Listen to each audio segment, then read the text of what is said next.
I'm Juno Angevin, and I'm here to tell you that this episode contains scenes of graphic violence, coarse language, and, if we did our jobs right, disturbing subject matter. Listener discretion is heavily advised. Breaking news. I'm your host, Sigourney Ellen. We go now live to GC News correspondent Theodore Almond Christoph Guldon Myers-Briggs III, who was at the scene of a terrifying incident in the locks. Tell us what you're seeing, Theodore Almond Christoph Guldon Myers-Briggs III. Thanks, Sigourney. I'm Theodore Almond Christoph Guldon Myers-Briggs III, watching a deadly scene unfold here in the locks. I believe I'm seeing the fugitives, Maitland and Kanto, accompanied by a vagrant, and it looks like... Can that be Faith Juno Angevin? They're being detained by GateSec operatives and... Wait, it looks like a USC Navy Reaper is here. Theodore? My apologies, loyal viewers. It looks like we're experiencing technical difficulties with our feed. Okay, what? I've just received word that our correspondent was incorrect, and those aren't the people he said they were. Gate City admin has informed us that the situation is well in hand, and we've received notification that station bylaw prevents us from spreading undue panic in these troubling times. I guess we're sorry for doing that. This is Sigourney Ellen, signing off for now. Stay safe, viewers.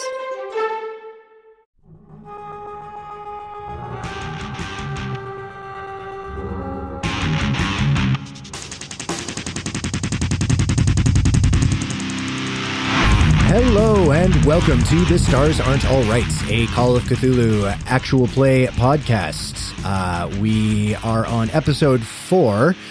Let's go around and introduce our players who can then introduce their characters. But before I do that, Tom, could you give me a kind of common everyday profession?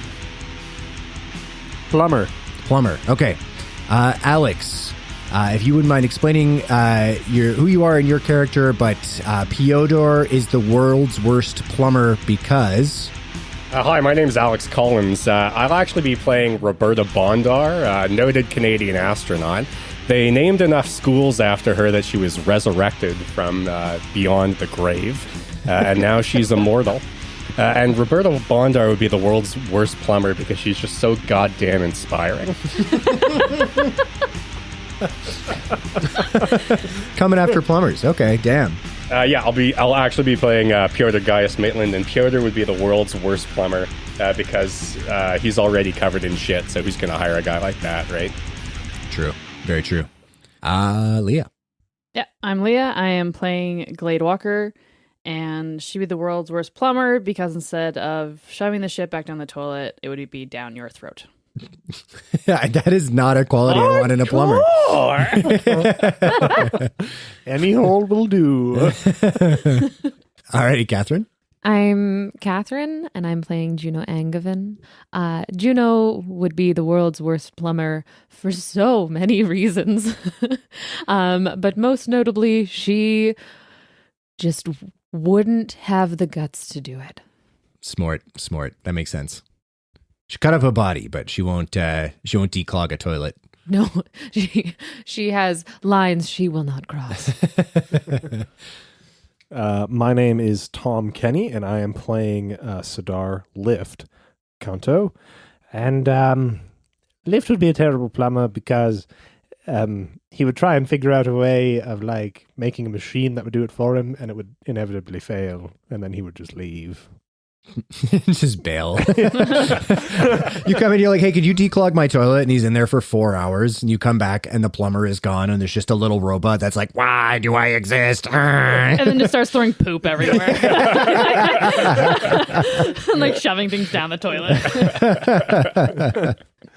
Sticky notes with question marks all over them. I want to go back to how Catherine said that Faith Juno Angevin would be a terrible plumber because she wouldn't be able to do it. Like, did she, when she was cutting up the body, did she try to just use like Drano on it first? Or maybe like one of those like instant plumber things where she's just put against the forehead and it's like...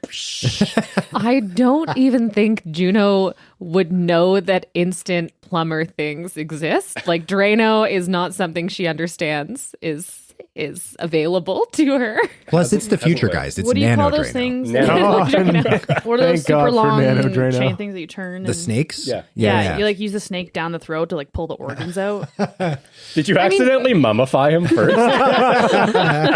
She's not a psychopath. She just Sure. grew up in Really likes Egyptian just- history. And who likes guns? Or something. well, a newly likes guns.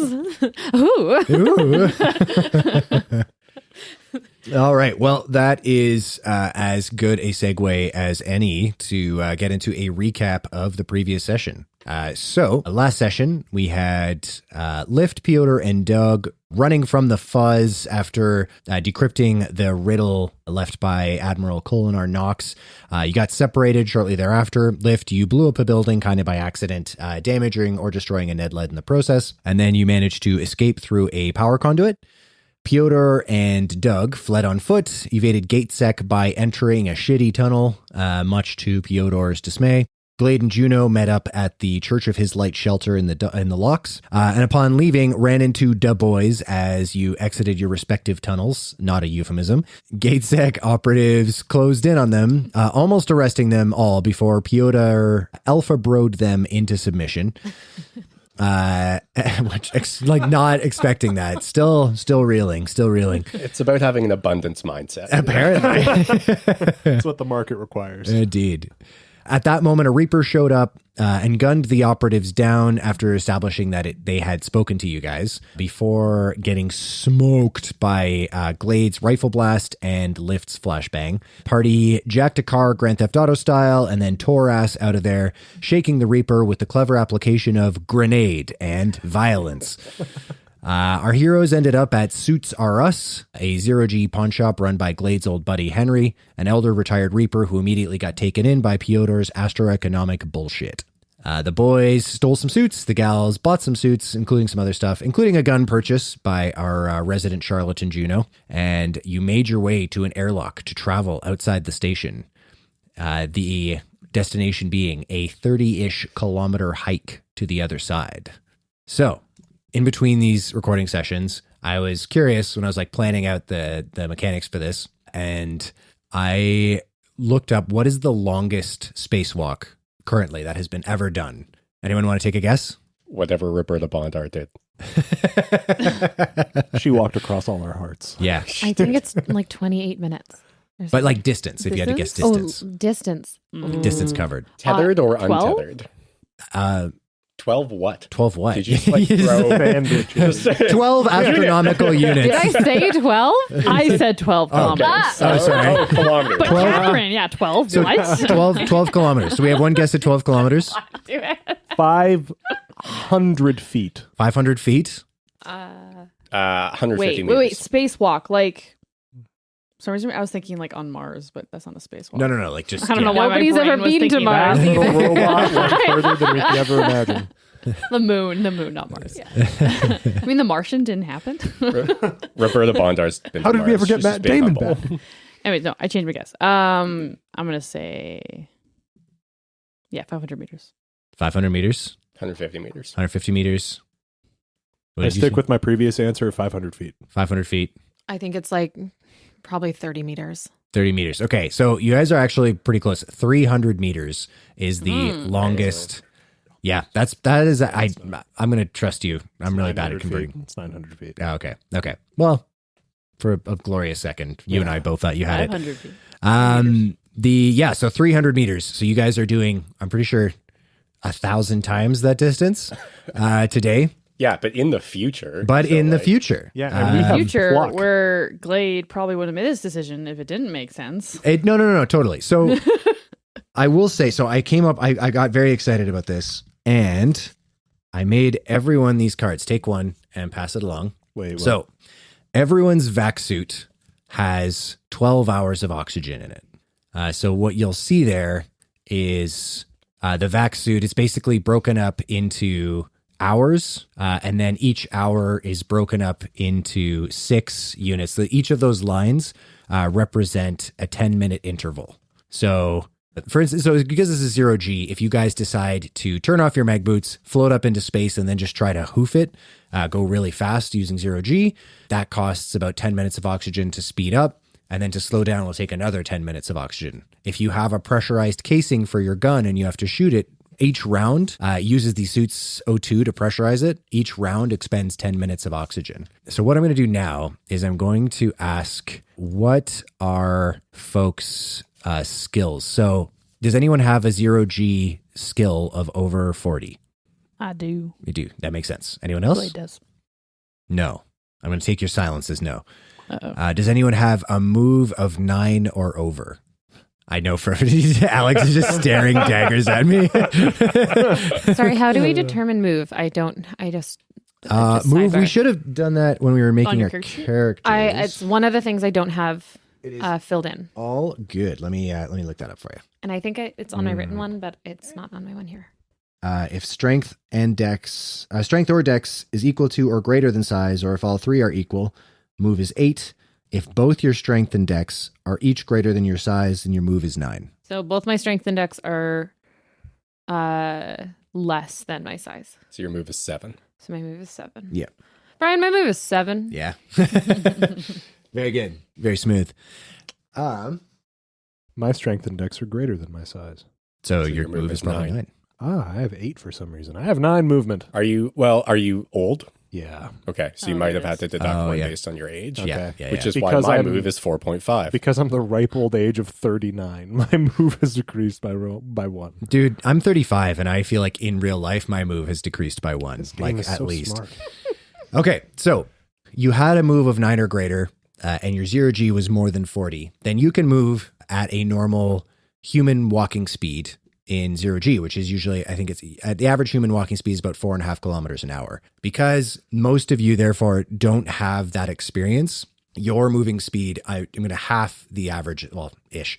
So your moving speed is going to be approximately 2.5 kilometers. So to travel 30 kilometers at 2.5 will take you exactly 12 hours, which is exactly how much oxygen your suit has. So for our guide, Glade, I'm assuming Glade would have done jobs which would have, kind of required her doing these like spacewalks around the station before.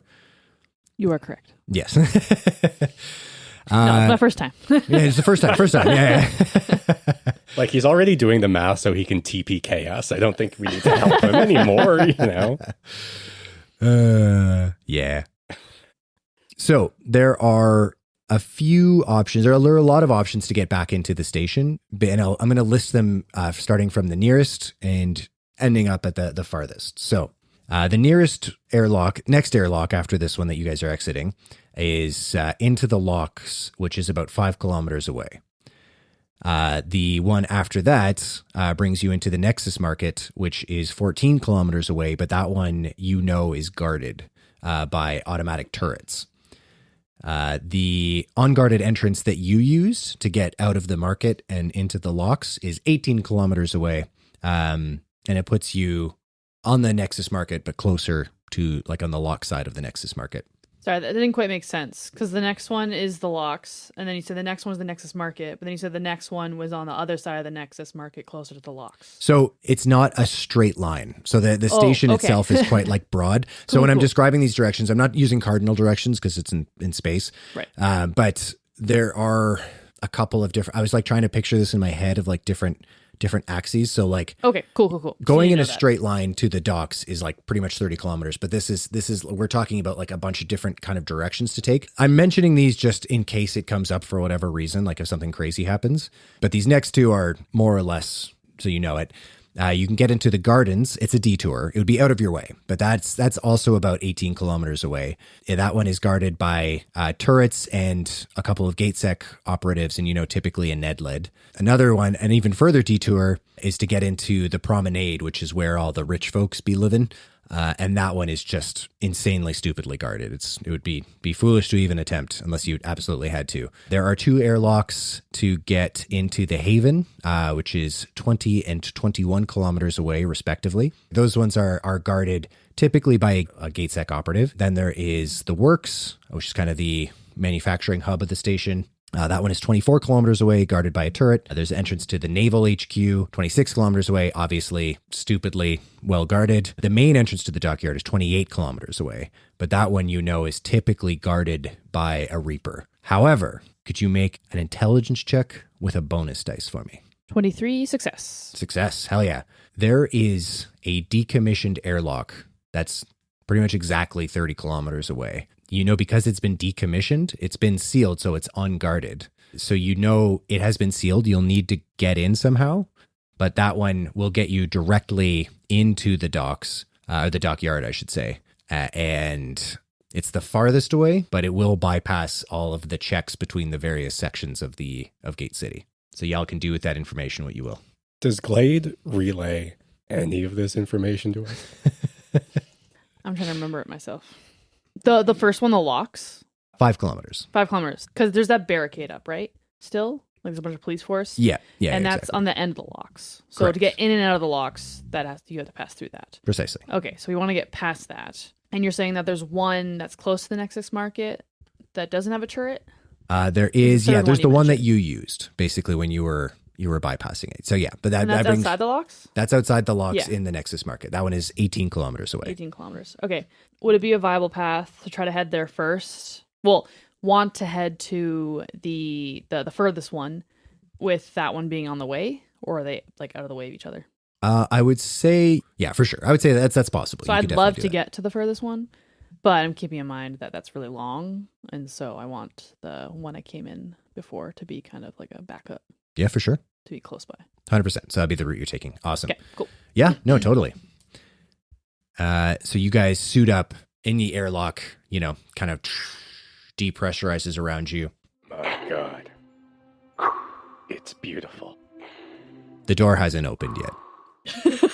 Oh. Very nice bulkhead. I agree. That might just Do be you my smell like vision shit glare. and are you blind? That's rather rude, but vision can be an issue. Sorry, the truth hurts.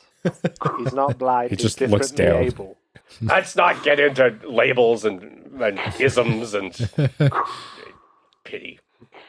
Thank God Piotr doesn't have Twitter. Let's just say that. So I have the door opens. Sorry, I was being a shit. I'm not that sorry. The way it's going to work is that for every kilometer that you guys travel, I'm going to have somebody, and we'll go in sequence, roll a D100. I'll go through the list now, just so you. Well, actually, no, I won't. I won't go through the list. Let's do it. Of all 100, you're going to give us the 100 different options are going to happen? Exactly. But 99 of them are kill Piotr instantly. Piotr has an aneurysm. This is fair. Yeah, no, Meaties from yeah, Piotr. I'm not actually going to read it to you because, let's make it a little surprisey, boys. So you guys leave the airlock. Who here has actually been in 0G before and like hard vacuum? Lift, that makes sense. Glade. Lift and Glade, obviously. Juno, no. Not Piotr. That makes sense. How do you guys feel that your characters would respond to this, the void? Piotr just tries to walk into it and takes one step forward, and then just the momentum starts spinning him ass over tea kettle frontwise, just very slowly. And he's just there going, ah, ah. But he's pressing the calm button on the vac suit so other people can hear him be like, ah. I was just presuming it would be an open channel, but I also like that Piotr. No, you know what? It is an open channel. Piotr doesn't know that. So over. I like it. Juno would have immediately muted Piotr as soon as she got into the suit and realized that there were comms. Like an Xbox live chat. She's Immediately, like, absolutely not. Absolutely not. And so, well, she can't hear that, but would love to revel in kind of what a dunce he is right now. She is totally taken over by the vastness of space and just the darkness of it. And she is stunned looking up into the expanse. That makes sense. That totally makes sense. How is my boy Doug doing?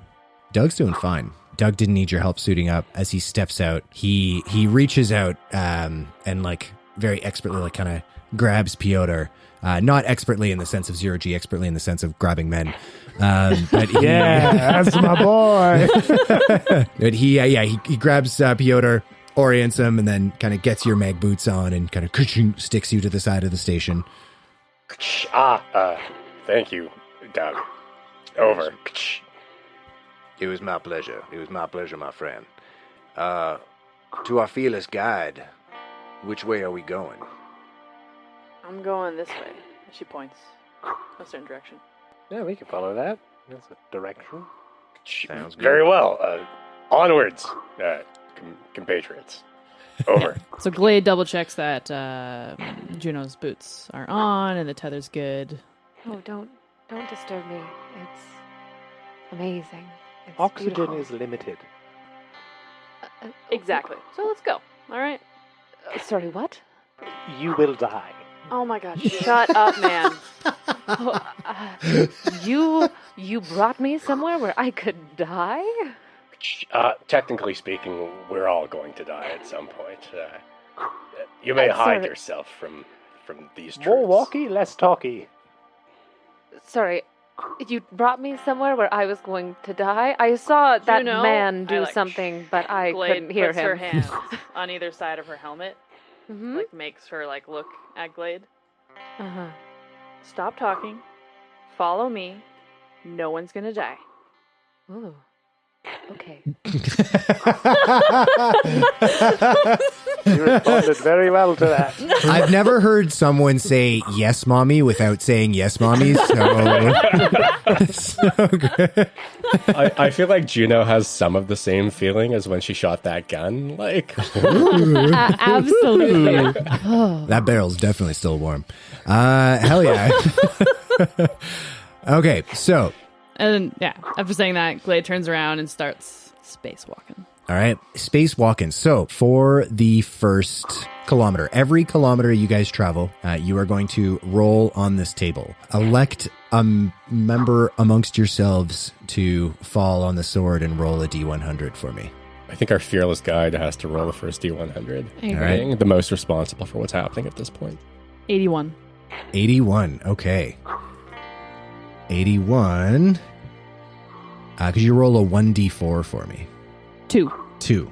So the way artificial gravity works is it is generated by sci-fi bullshit. But these huge. I don't fucking have any idea how you do Nano that. leather. Nano leather, yeah, nano leather. Nanogravity. Yeah, nanogravity. Nanogravity is it's a big market, for sure. You get your hands on a bag of nanogravity, like street value is super high. So As invented by Nano Reagan. yeah, that's it. gravity, man. Well, it was his nan- economic policies, you see, Well, that Nano Reagan created the space in which it could be invented. That was it. And Nano Reagan was like super opposed to gravity on paper, but the Nano CIA flooded the nano streets with in order to. Anyhow, so these gravity generators, they function on ships. Gate City itself, even though it's obviously like pretty huge, in order to generate 1G, like Earth gravity, has quite a few generators working in series around the entire station to generate that 1G of gravity. Now, these gravity generators don't generate typically a very consistent field. That's why when two ships are docking in vacuum, they have to turn their gravity generators off because the two gravity fields interacting with each other can have pretty catastrophic consequences. So that being said, gravity fields are wonky outside of the station. Most of the time when you are clinging to the side of the station, you are going to be weightless. You're going to be in 0G. However, you will occasionally get pulled into a gravity field. As you are walking, you all go from this weightless sensation to immediately just feeling this like pull on you. Go ahead, everybody, and make a con check for me. One check. Hard success for Glade. Hard success? Hard success for Piotr. Hell yeah. Success for lift. Amazing. Does anyone specific want to roll for Doug? I'll roll for Doug. I have a regular success. Hell yeah. Doug gets a 77. That is a- 71. sorry. 71. That is a failure. So Doug takes 1 point of damage. As you guys walk into this super heavy gravity field, because the edge of a gravity field is, the gravity is unpredictable. He kind of walks into it and then just immediately gets like kind of pulled to the ground, and you just hear over the radio channel him cry out like "fuck," and he has taken 1 point of damage pretty much immediately. Doug, sir, what happened? I don't know. I wasn't ready. I didn't keep my core engaged. That's on me. Are you hurt? A little bit. I don't. What's hurt? I think I just sprained my wrist. I tried to catch myself when I fell. Shit. Well, Sorry I let the team down lift. Fuck. Doug, my boy, gravity is a cruel mistress. You let nobody down. Let's get you up. Do not fall on your wrists again. That's what the spine is for. Fall on your back. Right. Like a turtle. Absorb all damage to my spine, I Indeed, understand. yes. Hell yeah. Cushion the blow. Absolutely. That is good advice, my friend. Alrighty. Or don't fall at all. That is even better advice. I hate to say it. Yeah, I know. Because, No, absorb it into the spine unless you cannot fall. Yeah. When in doubt, don't fall at all. For sure. Yeah. I'm learning a lot today. The rest of that first kilometer passes uneventfully. The second kilometer, somebody else has to roll another D100. I volunteer as tribute. Very good. That is a 30 even. 30 even. Go ahead and roll a 1d4 for me. I'm going to reveal to you guys, between 11 and 89, you get to roll on this encounter table. That is a 1. A 1. You make it through this gravity field. There's only like a one section, so it doesn't slow you down too much. That second kilometer, you come across a section of the station that isn't just, hard siding, basically. There is a series of tubes, a bunch of tubes, and this kind of like forest of interlocking tubes and pipes that your mag boots won't be able to grab reliably. So the best way to get over this will be to deactivate your mag boots and then float over it. So, in order to pass this section, you have two options. You can make a 0G check requiring a regular success, or you can... three options, I should say. Make a 0G check looking for a regular success. You can try to go around it, which will cost you about an hour. Or you can just take an... actually, it's going to probably cost you about 2 hours to go around it. Or you can just choose to take an hour, and everyone who's doing it immediately succeeds. Like, automatically succeeds, if you're willing to take your time. And how long has it been so far? Thus far, traveling at about 2.5 kilometers an hour. Let's just say an hour so far for the... Wait, no. For the 1 kilometer we've gone? No, yeah, it's been about a half hour. It's been about a half hour so far. Okay. So we cross out all the 15-minute. 10 minute. These Or are 10 minute marks. But yeah, so you can just wait until you pass the hour, and then you can just cross out the whole hour if you want. I'd recommend going back from 12, but that doesn't matter at all, and you can do what you want. I mean, maybe just taking the hour makes sense. So what Glay would try to do would be, use her 0G checks to get over these pipes. But what I would also be doing would be untethering Juno to myself, and then tethering her to a pipe, and then I'd go over, and then she'd climb over, and then I attach her to the next pipe. I go over, she goes over. So Okay. she's always tethered the whole time. Yeah, for sure. And that would definitely take about an hour to travel that way, for sure. So we can RP that as like the way that you guys are taking the hour, yeah. Yeah. So Glade is gonna do that. So the other lads can decide what they're gonna do. For sure.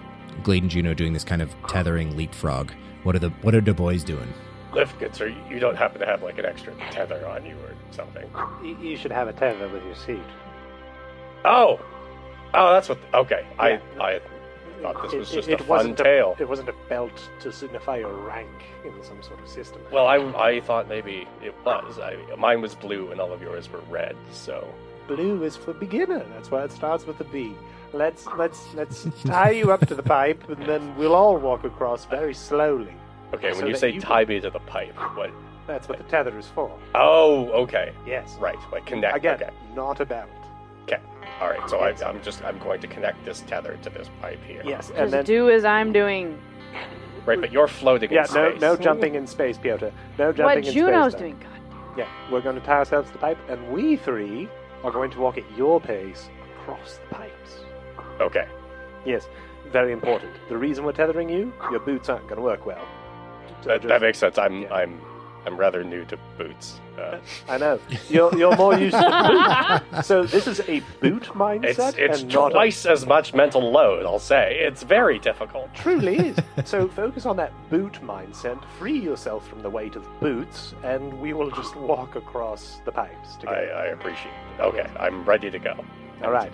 I'll make sure he's all set, then I'll make sure Doug's all set, sure. then I'll make sure I'm all set, then we'll saunter across. Okay. None of this jumping nonsense. Totally. Well, I mean, like, you will have to disconnect from the station a little bit, but it sounds like you guys are all taking your time being careful. 100%. So you're going to use the hour. You guys are all automatically going to succeed. Wonderful. Very good. Very good. And we're now an hour and a half into this, right? You are so now used an hour and a half of air. You've used an hour and a half of oxygen, so make sure to mark that off. So 90 minutes. This is going very fast. You're going to run out of oxygen. That was why I designed it this way. Okay, but that being said, you guys have made it your first 2 kilometers. Go ahead. I will say, I think the only 2 people who haven't rolled yet are Juno Alex and and Piotr. Catherine. Yeah, Juno and Piotr. So we get to the other side, and Piotr goes, this way, I see. And that is an 80 flat. Go ahead and roll a d4. That's a 4. A 4. So, I'm going to say most of the vac suits that you guys got, you haven't really had time to set up a lot of the heads-up display that is kind of in the actual visor of your helmet itself. Glade, you absolutely have. And you get a moving target kind of notification, just kind of a little box identifying an object that is moving closer. You look closer, the optics in the visor itself kind of zoom in, and you see a mini drone. Mini drones are little autonomous drones that patrol outside of the station. They're not armed, but they do look for smugglers and the like trying to get across the the outside in the vacuum, and they will alert GateSec if it sees you. Good job, Piotr. I'm sorry, what's the issue? Like, how do they detect? Is it by movement? Does it have like a visual cortex? Or It does, yeah. They have like a little camera that they look through, a little GoPro, but it's 2902, so it's like a GoPro 6000, Hero 6000. That's on there. Yep. Hero 6. I'm just going for the sponsorships, guys. This is for you. This is for you. And does it seem like it's coming closer to us? It's absolutely on an intercept path with you guys. Not seemingly intentionally, but it's heading towards you guys for sure. Okay. Can I attach Juno's tether somewhere to the station or the ground? Yeah, probably. There'd be a spot for you to clip in. Okay. And then I kind of crouch down. I'm going to hold on to something with my left hand, and then I'm going to take my whip out. Okay. I'm going to wait for the drone to get close enough. All right. Piotr's just standing there, like looking straight up as the stars as this happens. Gotcha. So you haven't communicated to anyone else that the drone is coming? No. Okay. Is anyone else getting advertisements in their health? I seem to have 2 chefs, and one is saying that oranges should be supremed, and one saying they should be Juliet. You have to listen to the first chef. Always. You supreme and orange. The second one seems very persuasive. I don't know. He's a charlatan. You supreme and orange. If Well, they're it saying doesn't all say this, he's from Glade's the going to be Church like, of Our everyone Life. shut up for a moment. Okay.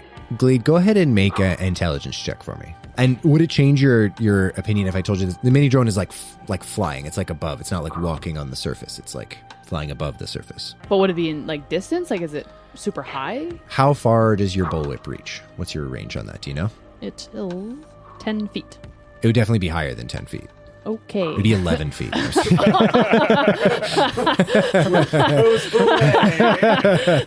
No, but like for real, it'd probably be like about 20 feet up or so. Oh, okay. All I right. fucking love the idea of an anti-aircraft whip, though. Yeah. Have you seen the Falcons? They're like, we're training Falcons To take like, down drones, Take down yeah. drones. Oh, hell yeah. So Like the fucking bird That's falcon or awesome. Yeah. another? No, like a falcon. Yeah, that's so cool. That's like But I also druid hope shit. they're not getting Love hurt. that. The drones are fine. They couldn't be. Oh, good. Okay. Then what's the point of the falcon?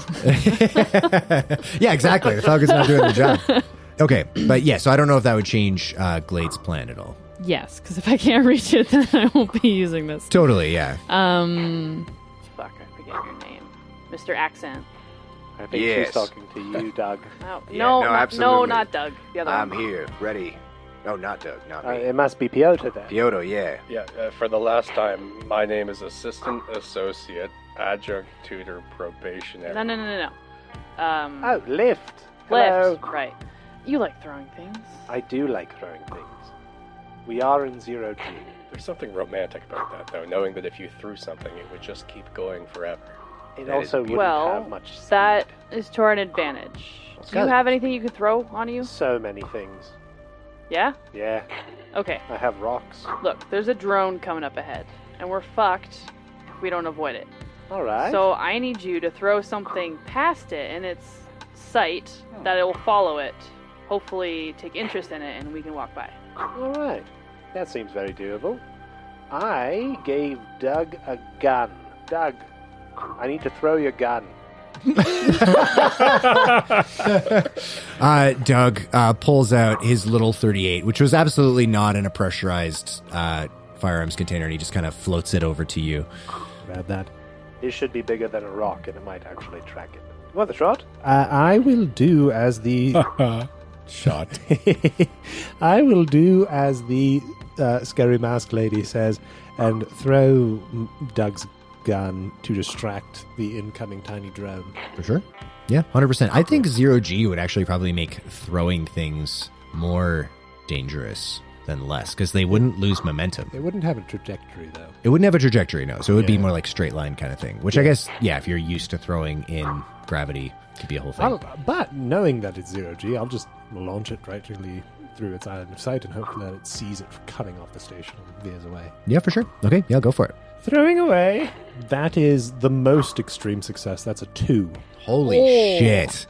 No one Hell throws yeah. like Lift. No one fucking throws like Lift. God damn. Okay, I'm going to make a spot hidden check for this mechanical beastie. Unless it gets an extreme success, you're good.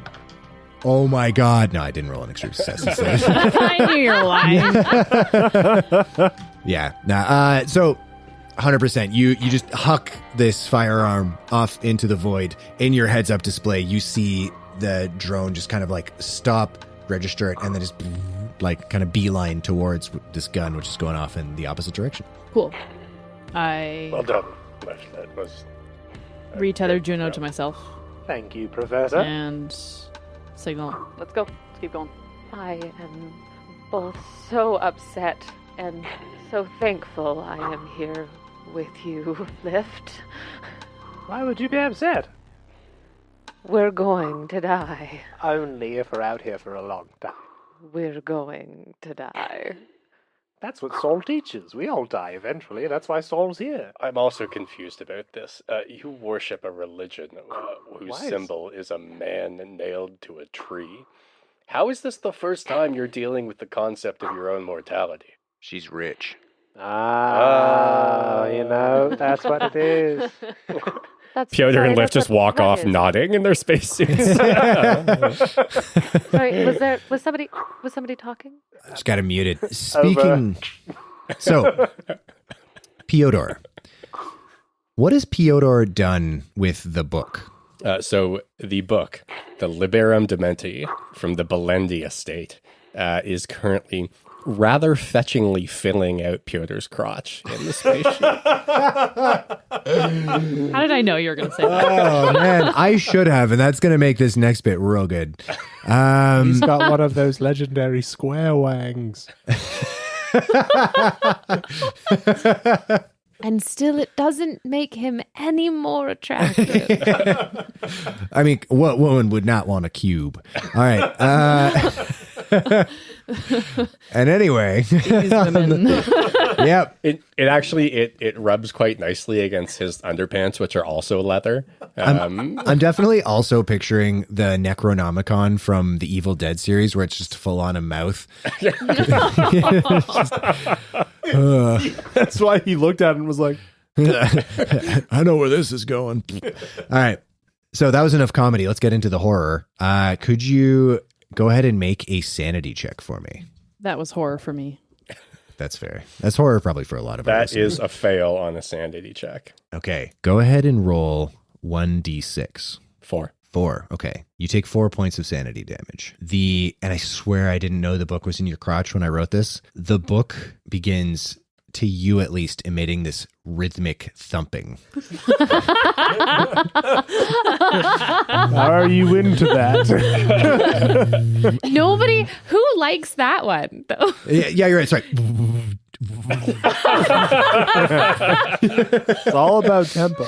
They always include that one, but nobody ever uses it. Come All on. about the scaling grade. No. I feel like, I've watched enough porno to realize that the way to do cunnilingus is just incredibly incessant pressure, just with no gradients or, anyway. Yeah, exactly. Just power. It's all about power. That's In a it. speedboat on a lake. Just Oh, man. I imagine every guy who's, wears those fucking pit viper sunglasses and speeds across the lake at like 8 a.m. thinks that that's how cunnilingus works. I guarantee it. Just yelling at crotches. Anyway, so good content. Here we are. Hello, we gave Internet. a trigger warning for a reason. Yeah, we did. So there's this pulsing, almost like a heartbeat from the book itself and seeming to pass through to your body.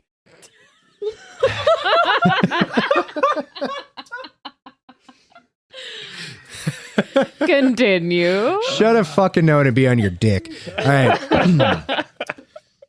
Your vision is immediately, even more so than it was previously, drawn up to the stars. To the rest of you, you see Piotr just stop in his tracks.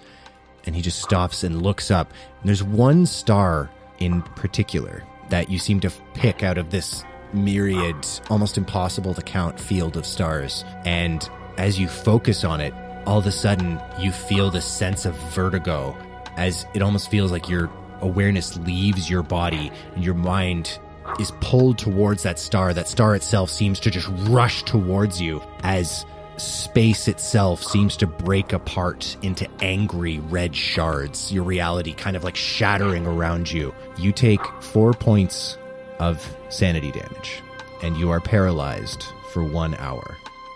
All you hear over the comms is Piotr say, "It's alive. It's all alive." And he stares up into the stars, and you thought Piotr had rigor mortis. You thought he couldn't move, but an incredible stillness. Glade keeps walking. That's on brand. Piotr is stiff. That's also on brand. What's wrong with him? I know I don't like him very much, but what did he say? What? You're tethered also to me, Juno, so. Yeah, I'm just getting pulled away. yeah, apparently it's alive. What's alive, friend? What's alive?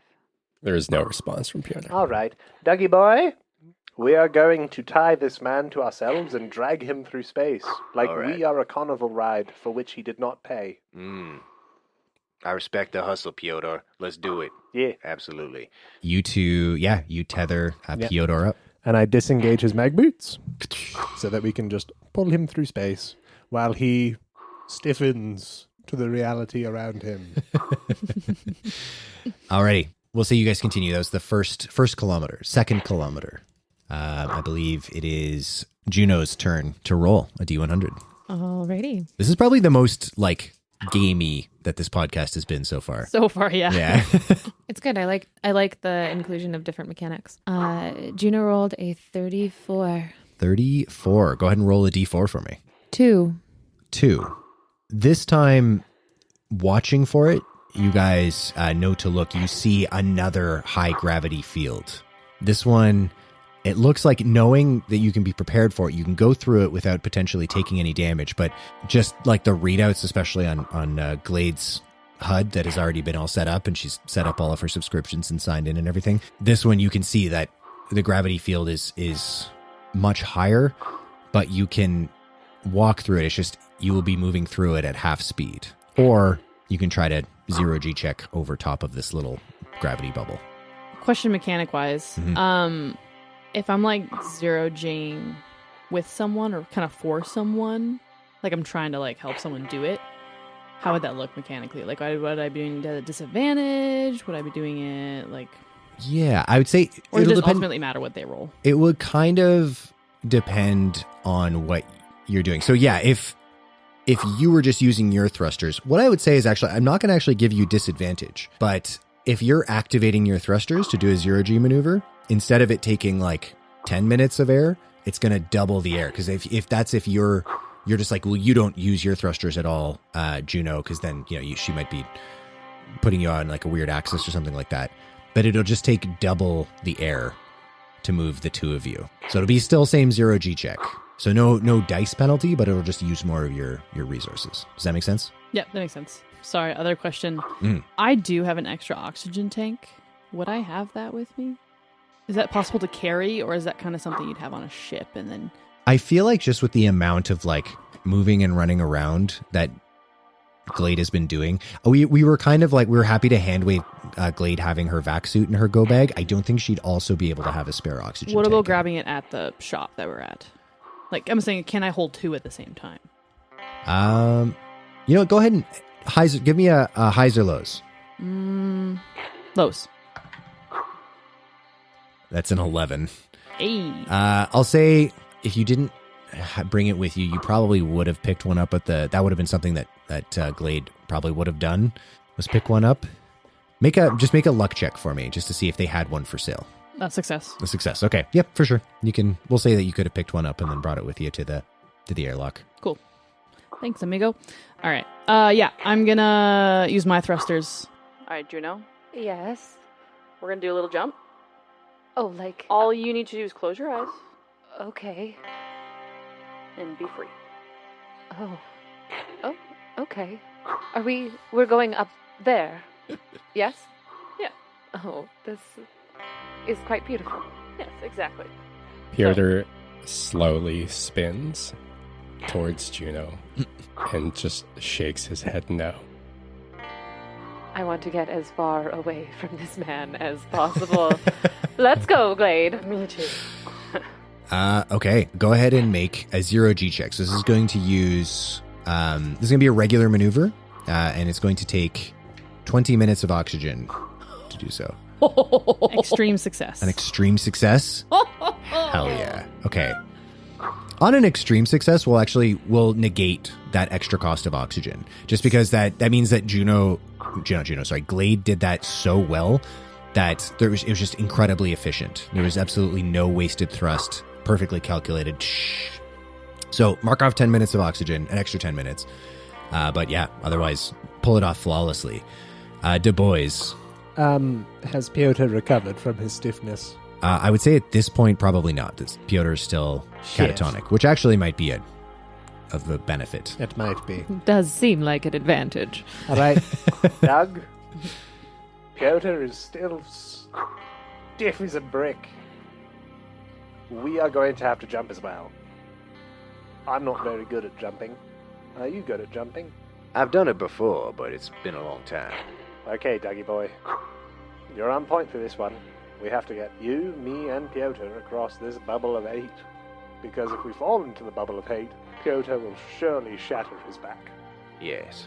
See, But that's a good thing, though, right? Didn't you say... Well, to an extent, you want to disperse the load across the spine. His whole body is essentially one big spine right now because of the stiffness, the rigidity. Lucky He would man. shatter like a pane of glass, Ah, well, that's lucky. especially considering his age. Yes, no, that is true. He is incredibly old. Yes. You had your hand raised before? I was meta-gaming, trying to figure out if we could just push Piotr through the field and he would just slowly like tumble and then we can meet him on the other side. But Lift did make some compelling arguments against that. All right. Funny.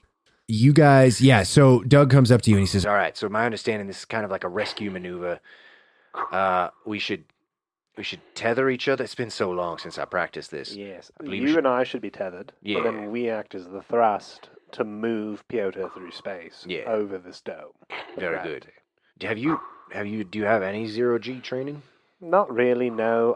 It's hard for me to remember, Doug, but my inclination is this. One time I was in space. That's smart. That's all I got. That's all you need. Let's do it. All right. Fuck it. I like your confidence, Doug. And he immediately starts like doing some math and watching Glade's obviously like effortless, perfect leap through zero G. And, you know, he pulls up the little computer that's kind of on the sleeve of his vac suit. And you see him start to do some like calculations. And he's like, Can you just double check this for me? I'm going to give you the option of you can either roll zero G with a bonus dice with Doug helping you, or Doug can roll zero G with a bonus dice from you helping him. I would much rather have Doug roll it. I have no skill in zero G, and I don't know what the bonus would be for that. So Doug should roll for sure. Okay. Could you roll the D10? That's this one that's got the 2 digits on it. Absolutely. It's a 5-0, like the popo. All right. Doug also fails. Shit. So you guys go to jump, and Doug is like, Okay, match my thrust. Ready? and as you guys go, grabs, Doug's arm just with a little squeeze right before they go. exactly, and you can see him just go, "Ah!" And then immediately just kind of like gooses a bit too much thrust into it. You guys are traveling in the right direction, but you immediately start doing this like crazy corkscrew spin. Oh dear. How high up are they? They are a little bit higher than you went. You can kind of like How many feet? feet. Let's say 50. Oh, fuck. All right, we're going to take evasive maneuvers. We already are. We're doing What it am a I little saying? We need to take corrective maneuvers. Yeah, let's do the We opposite. require assistance. Back down to ground. We're getting tangled in peyote cords. Fyodor, Doug is instantly going to be like, Okay. Shit. So you guys have already spent 10 minutes of oxygen. What I'll do is you can both make 0G checks, or let's do it this way actually instead, because you would probably just rather help Doug in this scenario, because Doug actually does have some skill in 0G. If you are willing to spend more oxygen, for every 10 minutes of oxygen you spend, I will give you another bonus dice. To a cap of 100. And this would be helping Duck. Yeah, it would be helping you all. Helping basically. the boys, the lads, the trust. Exactly. All right. Yes, I'm burning oxygen. Just like, apes with fire. We're burning it. Yes, I will burn 20 minutes. Okay, so go ahead and roll 2 additional bonus your dice. your hundreds die twice. That is a 10. A 10. That's holy shit. Doug also got an extreme success, like pretty Let's much right away go. on that. So you burn 20 minutes. I do. I will knock that off. Yeah, we'll keep that. Doug, you guys both immediately you managed to kind of correct Glade. As you kind of like look back over your shoulder at them, you can just see them like just pissing oxygen. Like you just see this like cloud of like oxygen just immediately like freezing around them. But they do manage to correct their course and are now gliding to a stop. So it was 10 minutes to get going. I'm not going to be mean and say it's 10 minutes to stop, 10 minutes of oxygen to stop. We'll just say that you guys succeed because it made you hemorrhage enough oxygen. So that was the end of the 2nd kilometer, I believe. So go ahead and mark off another hour of oxygen in addition to what you've already spent. That was the 2nd kilometer? I thought that was third. I thought that was the third. That was the 3rd kilometer, he said. Wait, no, shit. I thought that was the 4th kilometer. What? Oh, fuck, I'm having so much trouble. Play the keeping tape track. back. It was Brian. the 8th kilometer. It's 30 kilometers. We've made it. We've made it already. Those minor obstacles were nothing. Anyways, the stars aren't all right at gmail.com. Let us know what kilometer we're on. We're going to be putting up a poll on Twitter. Let us know how far we've traveled. Instagram, Twitter. I don't know if we're on Facebook. That's only for old people, and I presume our Australian viewers are all young and influential. We are now the number 77th ranked improv podcast in Australia. Briefly, number I thought 29. we were 29. We were 29, but then we fell. We just fell. One of our viewers died. Yeah. It was a tragedy. We're at 77. He was the guy who was just streaming episode 1 on Yeah. repeat. We went from 29 to 70s. It's because we don't have enough content. Episode 2 coming to you next week. Exactly. But Well- this will come out. This is episode 4. Yeah, we're going to re-release episode 2 1 week after. We're professionals. All right. Okay, let's think about it this way. First was the gravity well. Then we had the 0G section, the pipes. Then we had the drone, and this was another gravity well. Yeah, so that's the end of kilometer 4. That's the end of kilometer 4. Okay, so if we have spent no oxygen doing anything else, how much oxygen should we have lost if we're moving at 2.5 kilometers an hour? Well, I'm actually going to just round it up. I would say you would have spent 2 hours of oxygen so far. Okay. Oh, shit. So, and that's without factoring in any maneuvers or anything else you guys have done. Okay. Because I didn't have to spend any extra. So You I'm had at to spend 2.8. 10 minutes. That was I did. it. Okay, so I did. Yeah. Sorry. Yeah. You just didn't have to spend the extra to haul Juno along. Right. Because we had so far an expenditure of half an hour and then an hour Not you, for the Jim. first kilometer, Yeah. and then the next kilometer, and the kilometer after that. Juno, and you then should on have this 10 hours particular left, like me. kilometer, myself, Doug, and specifically myself and Doug expended an additional 30 minutes of oxygen. 10 for takeoff, and then I expended 20 minutes for evasive or corrective maneuvers. Correct. Yeah. So you've got I'm it. at 2.8 hours of oxygen expended. You've got it. Neato burrito. Alrighty. So you guys have now made it. I am going to just quickly change the sheet because I realize this is actually going to take us quite a fucking long time. If I don't, I'm going to change the table a little bit to make it a little bit less, murdery. You making something less murdery is unheard of. He's still going to kill us. He just wants to kill us quicker. Yeah, that's it. I want to, in more spectacular ways. That will bring us to kilometer 5. So you guys all group up again upon landing. At kilometer 5, there is another airlock back into the locks. This is the last airlock you guys are going to have for 13 kilometers. Is Piotr flaccid yet? Pyotr, you are now, becoming flaccid. You are now becoming flaccid. Everybody sees Piotr just desperately moving things around in his vac suit, like trying to get this book away from him. No. And he says, is Juno there? Is she listening? Lift. Yeah, no, I'm here, Is- Piotr. She can. This is an open channel. Tell her Okay. I need to talk to her. Did you hear that, Juno? Sorry, Your Holiness. Unfortunately, I did. Later, Juno. Later. Sounds I like will- a date to me. You. Sparks are in the air. I can feel it. We were never going to.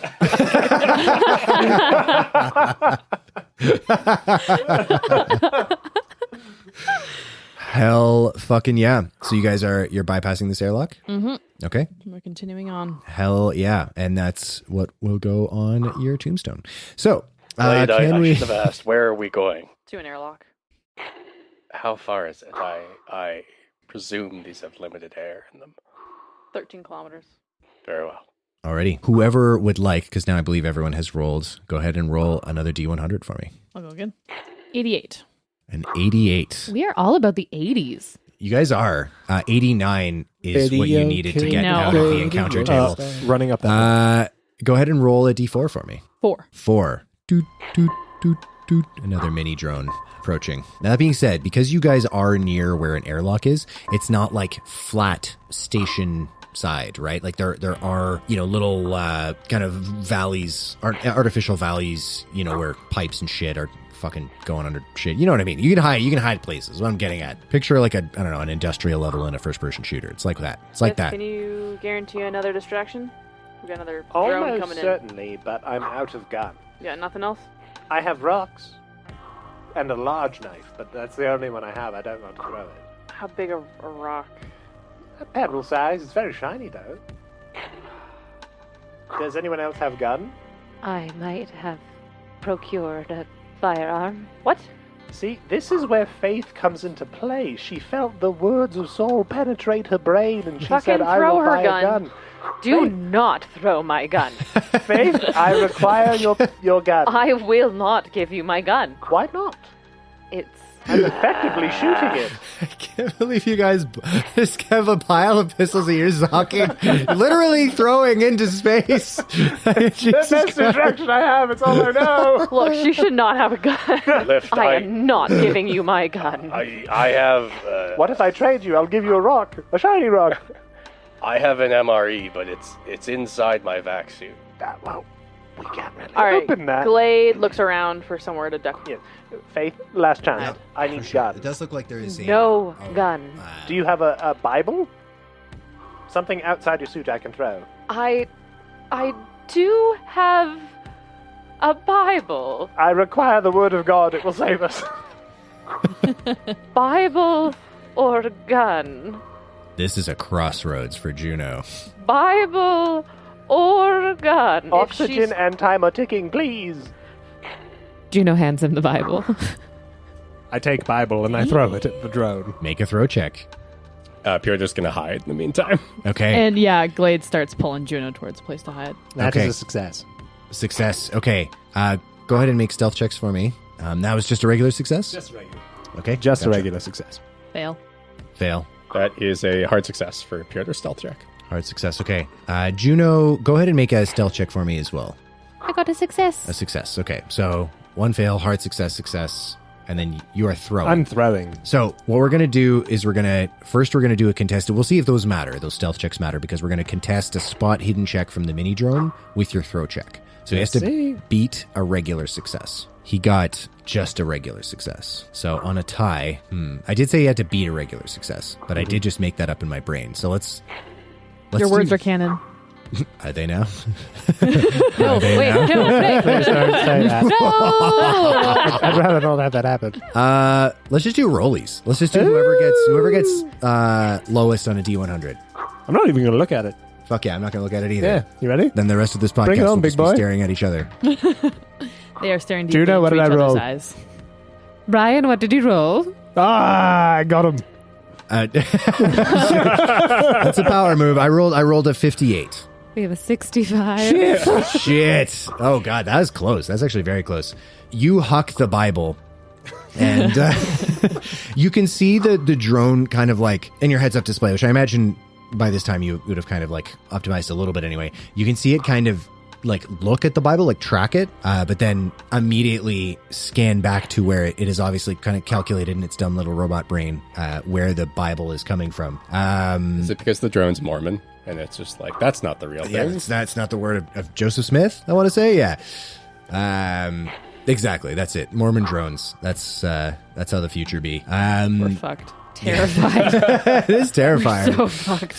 The future is This dark. drone's constantly at your door. Have you heard the word of our Lord and Savior? Hello, have you heard the word of our Lord and Savior Jesus Christ? Oh, damn. Hell yeah. I All wanted right. everybody to know that was not sound modified. Yeah, that was just straight up Tom. I'm just a talented individual who can speak like Microsoft Sam. That's very true. That is why we call you the throat goat. Is there? No. Nano Reagan, more like Nancy Reagan. Zinga! Anyways, we're fucked. So, Glade, you are kind of like monitoring this drone as you're trying to get to cover. And we'll say your failed stealth check is because you realize that this drone has now like kind of cued in on where the Bible was thrown from. Brand new sentence. And you're realizing that this drone is coming towards you. It doesn't seem to have like fully acquired you visually, but you're within like seconds of that happening. What are you doing? Is it still really far away? It is pretty far away, but what are you thinking? Tell me what you're thinking. I want to use my bullwhip. You want to... Okay. Blade throws her bullwhip. No.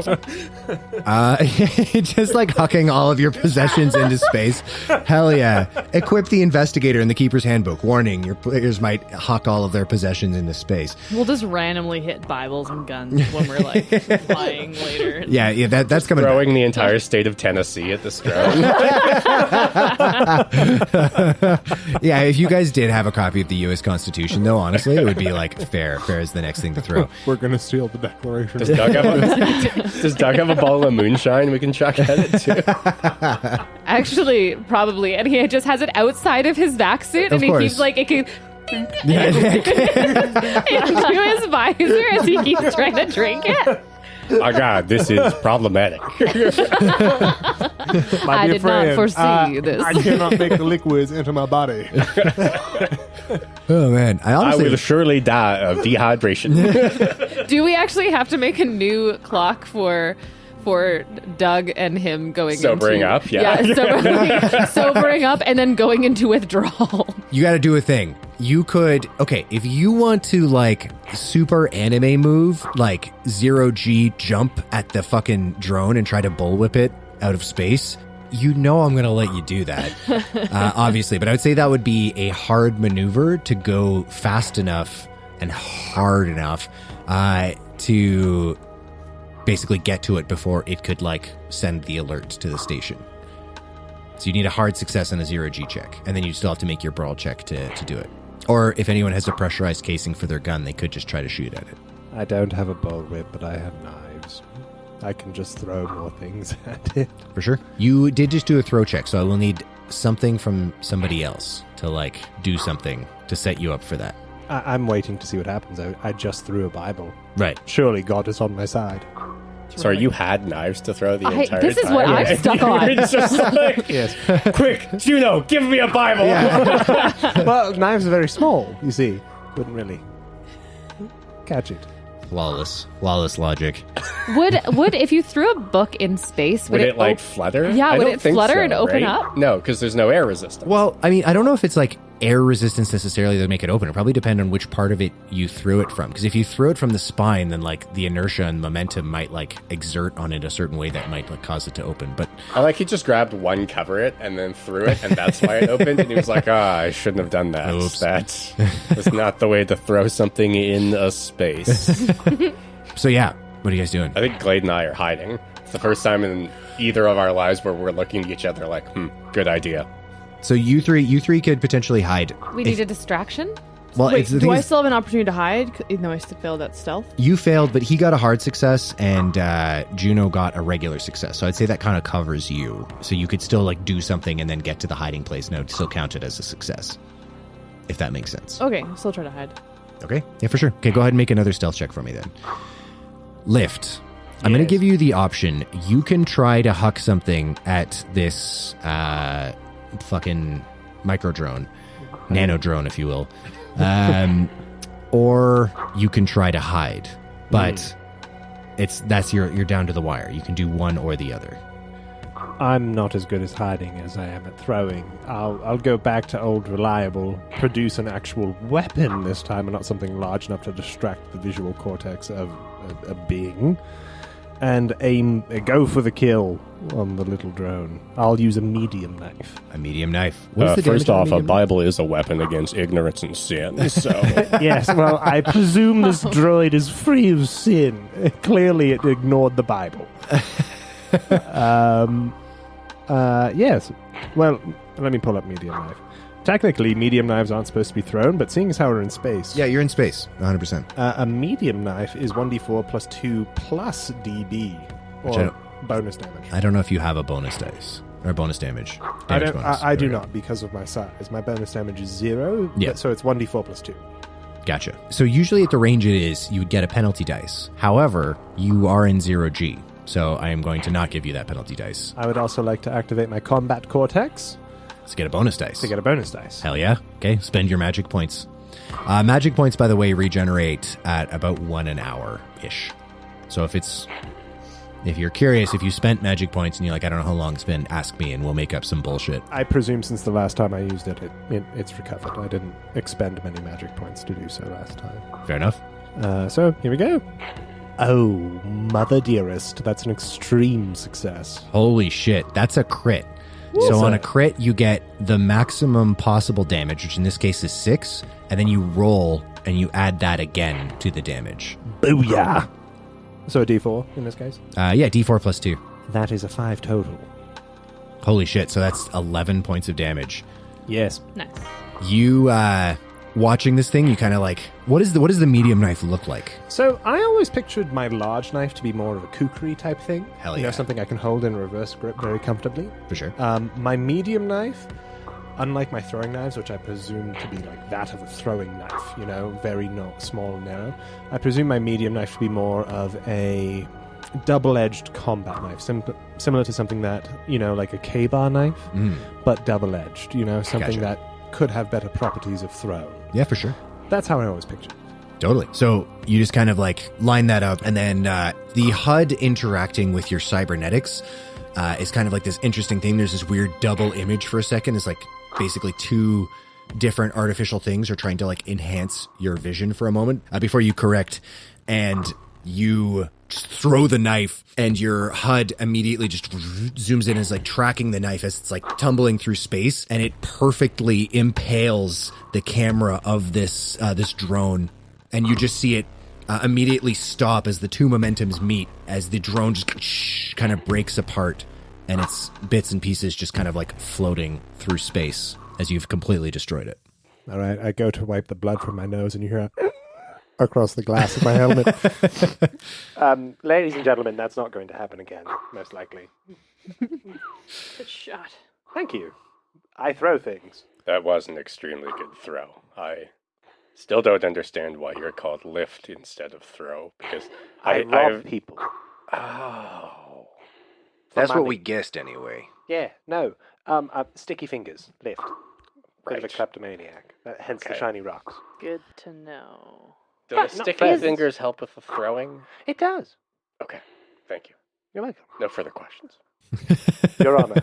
Defense rest. Adjourned. Is this something that you want to work through My with ability me and to throw like a badass? No. I don't think he needs to work through that. Now's not the time for therapy. Come on, Juno. Start pulling her along.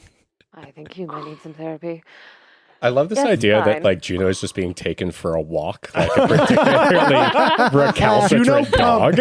Come, Juno. Come. This is too similar to my real life, where I am just a golden retriever human that loves to just follow along. Always like, poops in the most inopportune places.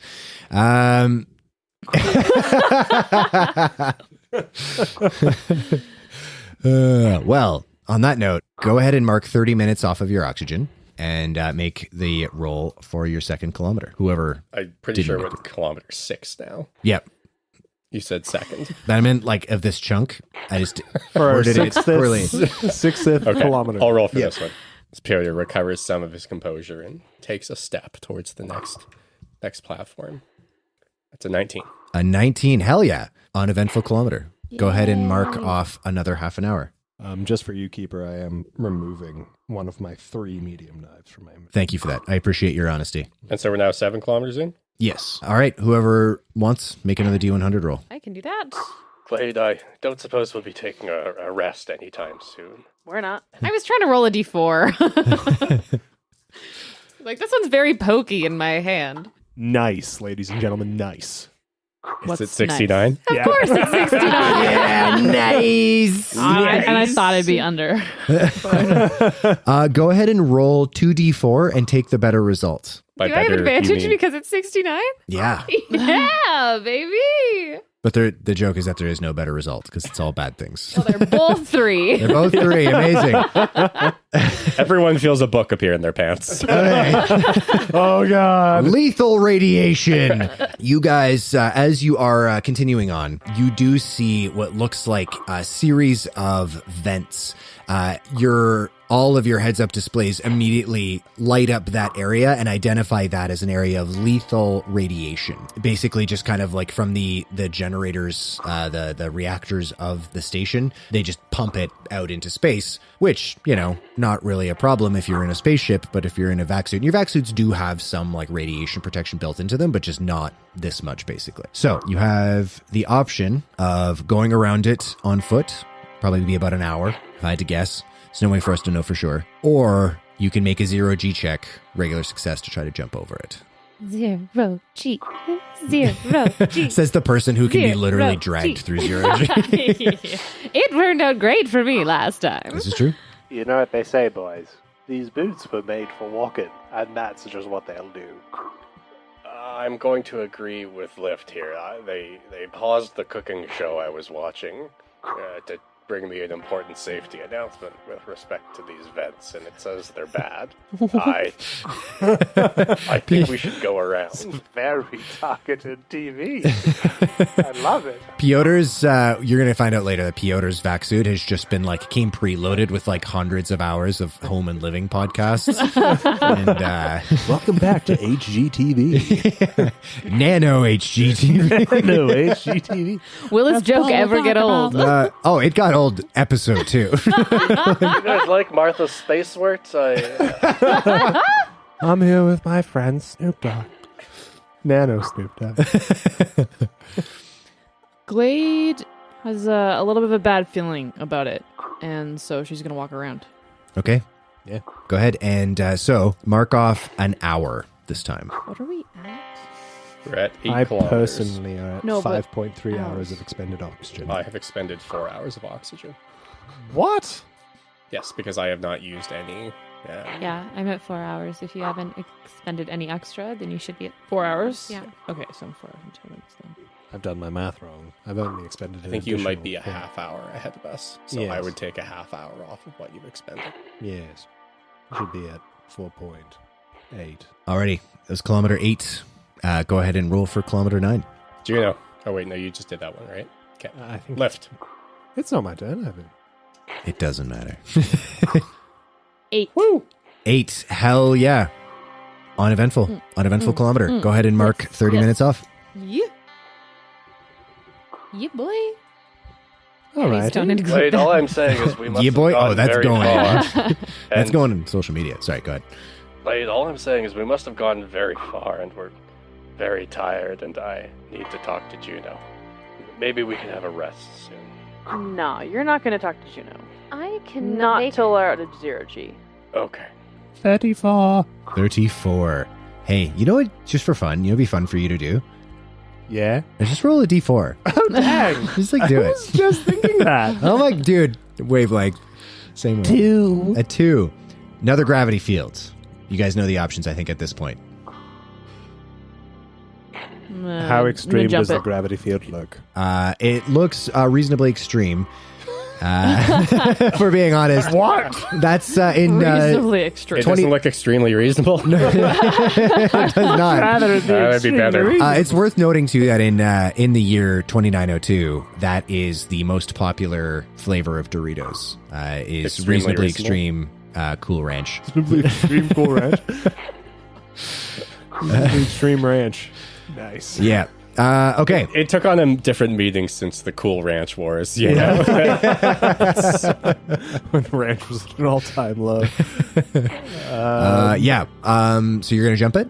Yeah. I'm like- Taking your golden retriever preacher for a ride? I want to go for a ride. Uppies. I want to go for a car Juno ride. looks at Glade and just wags her whole body. Can I shoot my gun now? No, you're never going to shoot that gun. I am going to shoot the gun. I can do what I want. I am an adult, and I'm a faith. You can't tell me what to do. I can steal the gun from Girl, what I've been doing to you this past 5 hours. She would never know. I will know. You wouldn't. I'd replace it with a melon. A melon and a gun are barely similar. Anyways, you Are like they? this part. Close your eyes. 0G check. So, unless you get another extreme success, it's going to be 20 minutes of oxygen to expend. Extreme success? Yes. Fuck yeah, buddy. Hell yeah. All right, 10 minutes of oxygen. As much as This time we Doug both says. orgasm. by the Yeah. time we leave. All right. Doug, how are you feeling about jumping? Just by the forces of gravity. Or zero. Yeah. The motion in zero gravity. The motion of the not ocean. Yeah. It means small craft advisory. I know what song you're referring to, yeah. Piotr goes and grabs Doug's forearm in the exact same place he grabbed it right before they jumped last time, and looks at Doug in the eyes and goes, "Don't throw me up there. I won't go." When you say throw you, like we didn't throw you last time. We kind of just carried You were so hard. Yeah, you were incredibly hard. I don't want to go. Will you walk? Yes, Will you run? as best I can. Okay, so we're going to walk. Okay. I'm not going to leave a man behind. It goes against everything I was taught, I believe. Totally. And as you guys agree to walk around, he squeezes Doug's arm twice and goes, "Thank you," and starts walking. Oh, no, we're walking through. Oh, okay. Yeah. And starts walking, but slower Yeah. And- Brace yourself. heavier. Yeah. Yeah. Okay. Because walking around would completely separate us from them, right? True. Walking through. Go ahead and make con checks for me. All right. I'll say if you get harder, better successes, then Extreme success. Oh fuck, that's really good. Oof, I am going to spend 1 luck point to make that a success. Doug rolled a 1. We're hard as fuck. You guys are so fucking We hard. are hard as fuck. Holy shit! Gravity Yeah. ain't shit. Jumping's for bitches. We just go through. Literally so in this case. You guys. So, Glade, another flawless maneuver through 0G. You hear this chatter on the open radio channel, and you look back and you just see the boys just like stomping through, just like, you know, Smoke on the Water playing, like down, down, down, down, down, down, down. Can we license that? Can we use that? Yeah, let's use that. Fuck it. I'll record it. Who gives a shit? Fuck it. Doug looks like he's on a catwalk. Like, he looks good. hips a swing. damn, Yeah, 100%. It's part of my training. You guys make it across. No problem. Go ahead, everyone, and mark off another 30 minutes. Sorry, just a side note thing that doesn't need to be. What was the name of the store that we bought everything from? Suits are us. Thank you. You are quite welcome. I'm just trying to write down some names of things I can create. I'm into it. I do have more. I have images to create. Hucking a Bible at a drone. Mormon drone. Suits are us. Nice. Amazing. Also, Nano Reagan creating a space for innovation and nanogravity.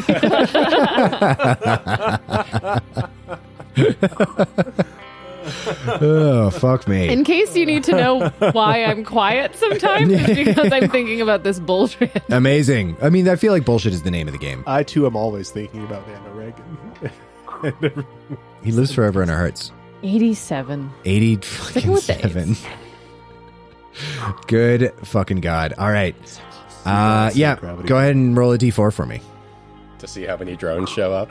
Yeah, exactly. To see how many. Come on. 4. Another mini drone comes. Son of a bitch. In my head, this is the same drone. Yeah, it's coming. It's been the same drone this whole time. Exactly. It just I like keeps coming killed back. one. One is dead. Now, But it converted right before it died, so that was, born Praise again. be, yes. it's true. Yeah. No. What actually happens is you see half a drone just like wobbling towards you, and it's hard for you to tell from this distance, but it seems bent on revenge. No. It's a normal drone. It's hard to tell through your HUD, but this one has malice in its camera.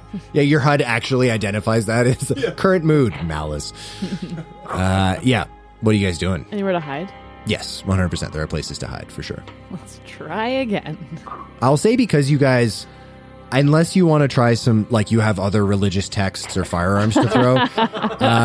Not any I'm willing One to in the throw. same. One in the same. One in the same. One in the same. Yeah, I mean, well, I think we're a few longitudes north to believe that, but because we're in Canada and in America, they believe that. You can tell it's a funny joke because I had to explain it. I'm going to say, thanks, buddy. There we go.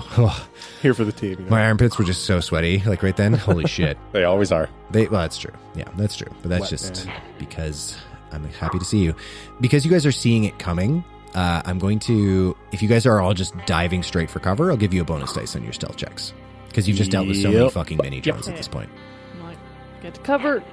Lift being a klepto does not actually like throwing his things. Orlando Bloom pops out and is just like, Crowbine from Dunland, and then he asphyxiates. Hard success for me. Hard success. Okay, sweet. That counts as 2. Weight. You did roll Extreme the success. 1. Yeah. Holy shit. That counts as at least 2, we're going to say. So you pretty much have the group covered, but you guys might as Success. well route. Success? Success. Holy shit. I'm sorry, I was distracted. What are we doing? You're rolling stealth check. roll. Stealth. Prides herself on being a note taker, ladies and gentlemen. I was distracted taking notes. Ronald Reagan says roll a stealth.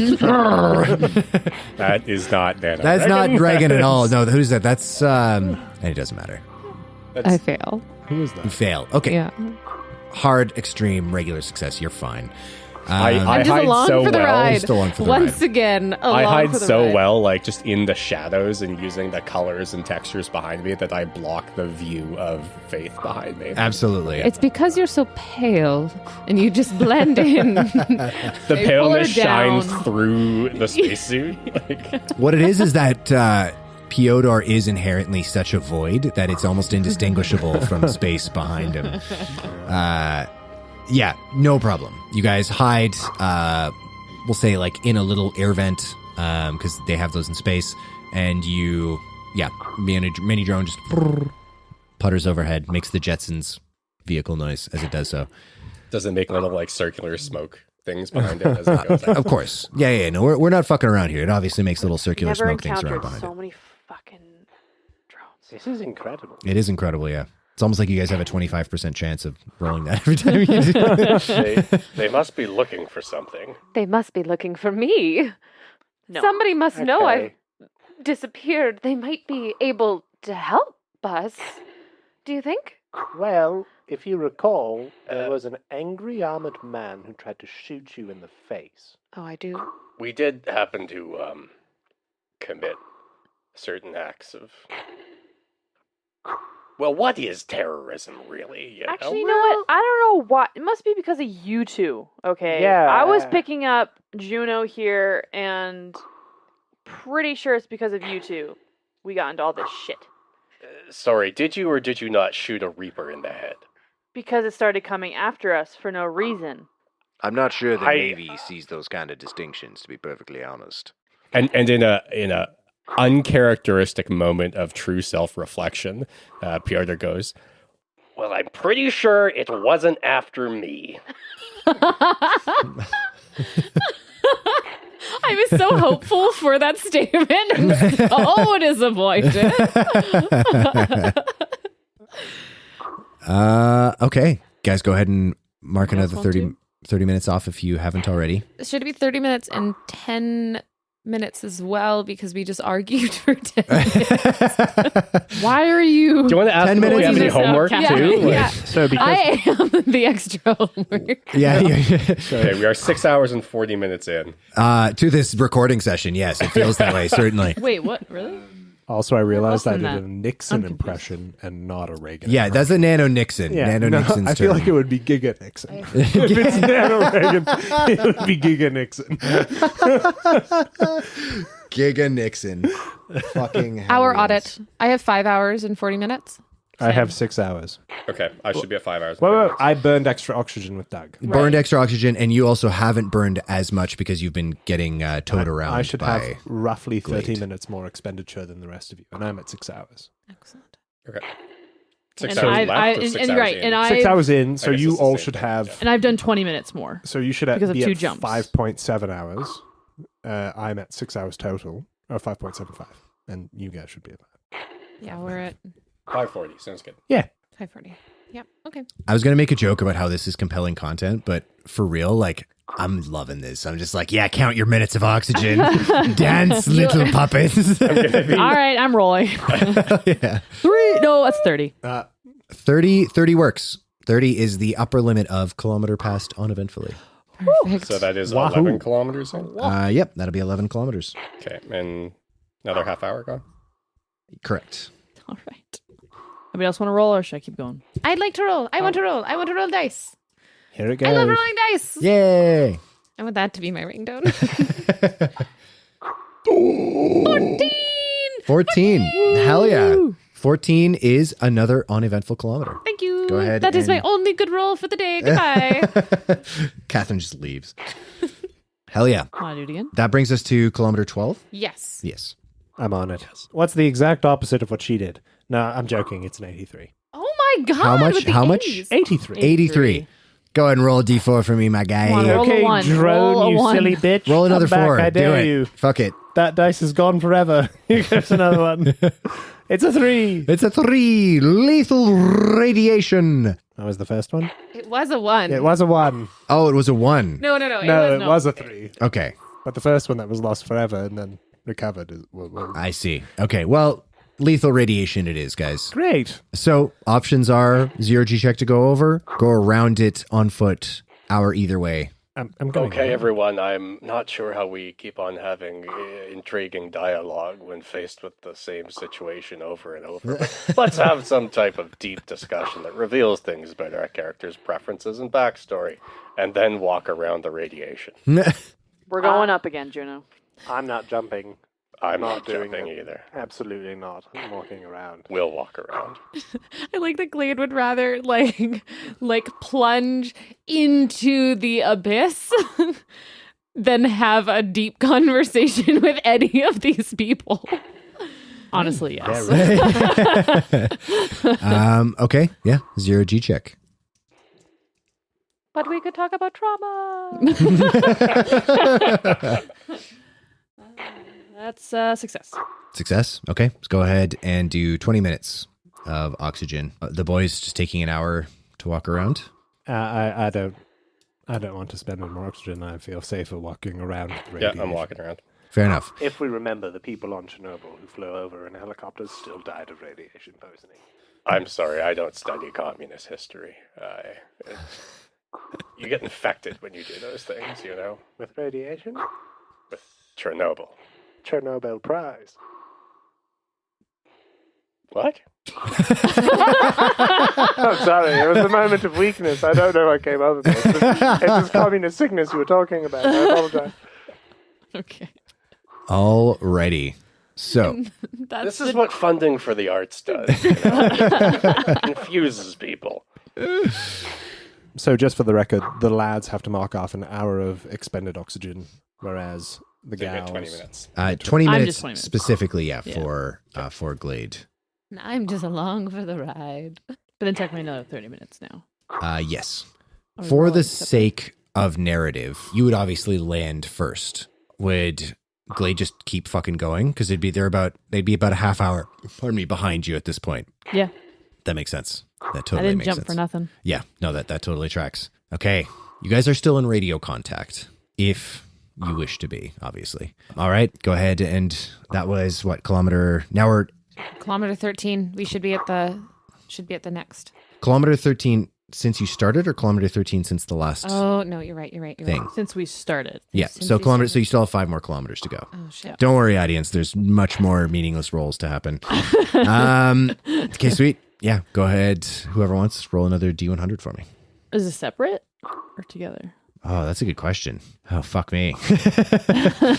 Half an hour separate, like different times. Yeah, it would make sense to do it separately. Yeah. Okay. So here we go for Glade and Juno. 64. 64. Roll a D4 for me. And then the boys, go ahead and roll a D100 for me. 3. Lethal radiation. We'll say your jump, like the path that you took, this can actually work out nicely. The path that you took, actually, let's resolve this first because you are ahead of them by time. You managed to jump that field. As you are rising over top of it, you see another one almost immediately, like in your path. For you to veer off to the side would take too much oxygen to correct. So you land. This is fucking the dice giving me as a game master, a keeper, a fucking handy. What we'll say then is I'm not going to make you roll again. You can just jump this next one. And actually, I'll only cost you like 10 minutes of extra oxygen because we can just say that you chose not to land and you just chose to like keep going over that next one. Okay. And then we'll just have you guys meet up. Sure. Sure.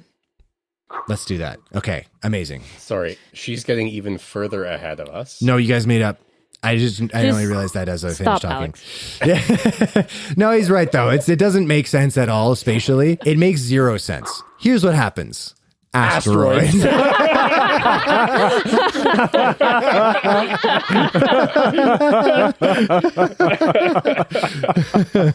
You two spend too much time together.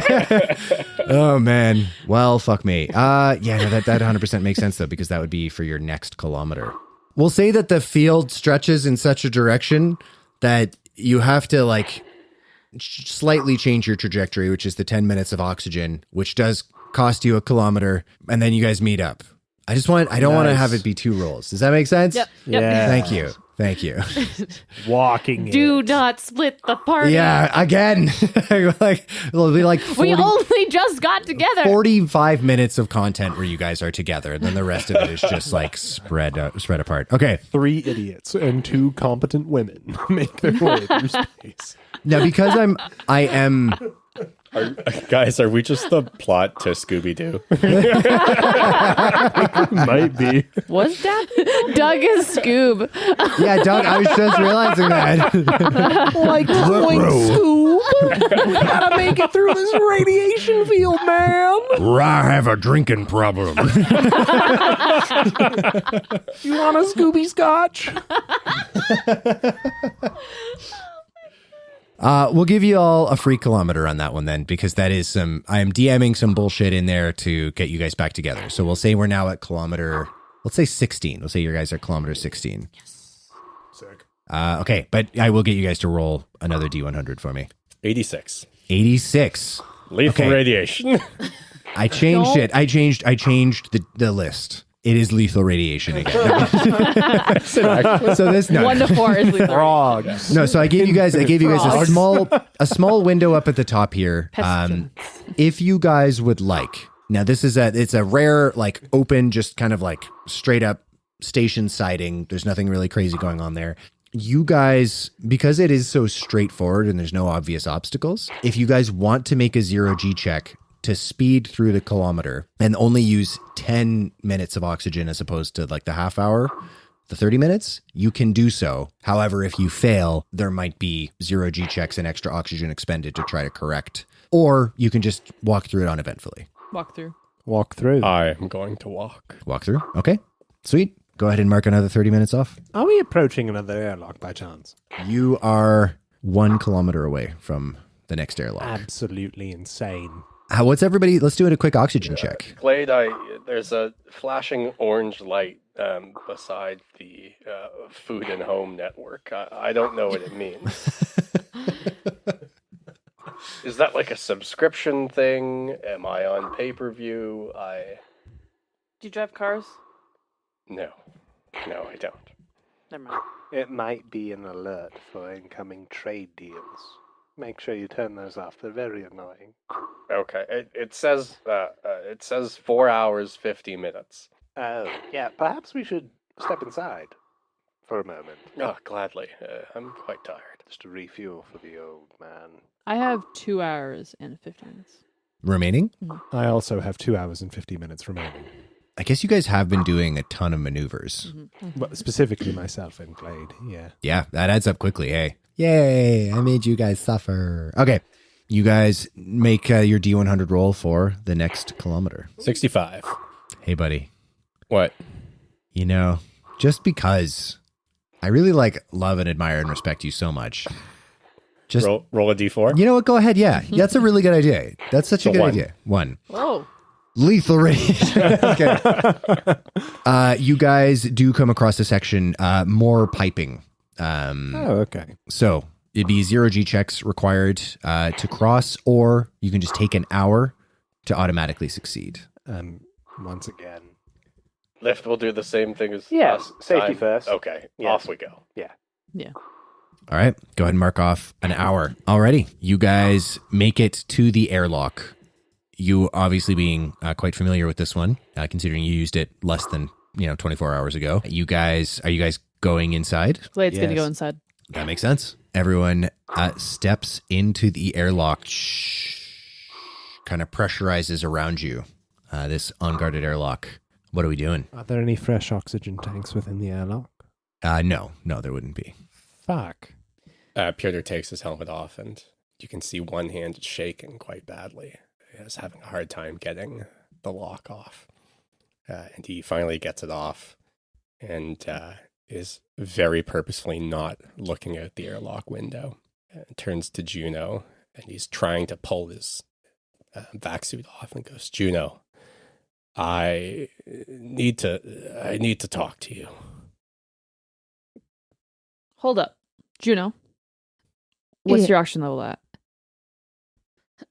I have a few hours left. Specifics. Just over 3. We're going to need to find you an oxygen tank. Yes. Luckily, we're by the market.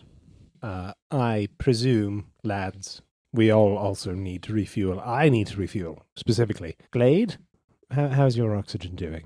I'm fine. Let's get All out right. of this airlock. To the marché. To the marché. Piotr has taken the book and wrapped it very tightly in the vac suit. It's around it and is kind of holding it and carrying it away from his body as we walk towards the market. Alrighty.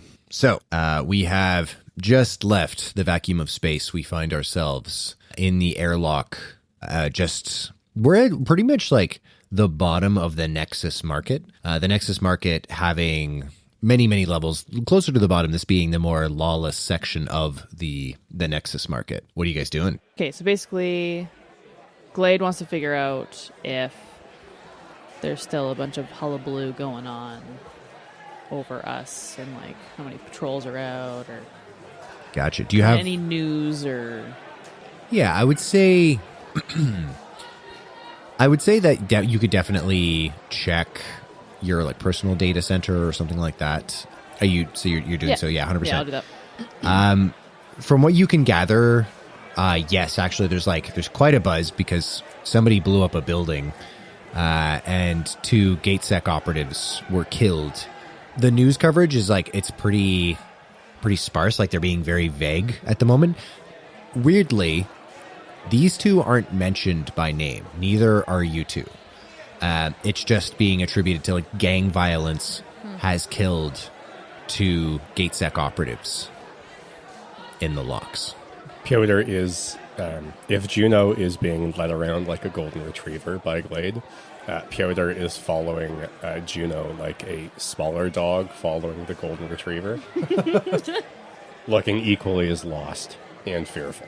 Fair enough. All right, after thinking for a minute, Glade wants to go find a vendor of oxygen tanks. An oxygen vendor. Yeah, for sure. There'll definitely be one going through this section of the Nexus market. For Glade, probably for Lift, and actually maybe even for Piotr, given some of Piotr's extracurricular activities. Gonna not be like that different of an experience. However, for Juno has probably not been to this section of the market before. And as such, you can see Glade, like some predatory folks have kind of like tracked that. And they're like immediately eyes kind of following who they perceive to be the weakest member of the party. Okay, yeah. One, I was going to say, I was going to look at Juno and like, does she have a hood or something you can put up? Well, we've gotten out of all of our... Have we stashed it or we carried them? Yeah, what are you guys doing with your vac suits? It's with us? What are you doing? Piotr's got it wrapped around the book and is carrying it kind of away from his body. Gotcha. Okay. Yeah, it's stashed my back suit. Yeah, on you, me, like I had you have before. you have like your go bag. Yeah, that makes sense. So I have a little baggie. No idea would have been. Could I fit Juno's as well?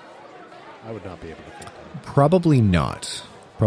I would say because your go bag is like big enough to fit your stuff because it also carries your like driving helmet and stuff like that. So probably not. Couldn't fit a whole other vac suit in there, I don't think.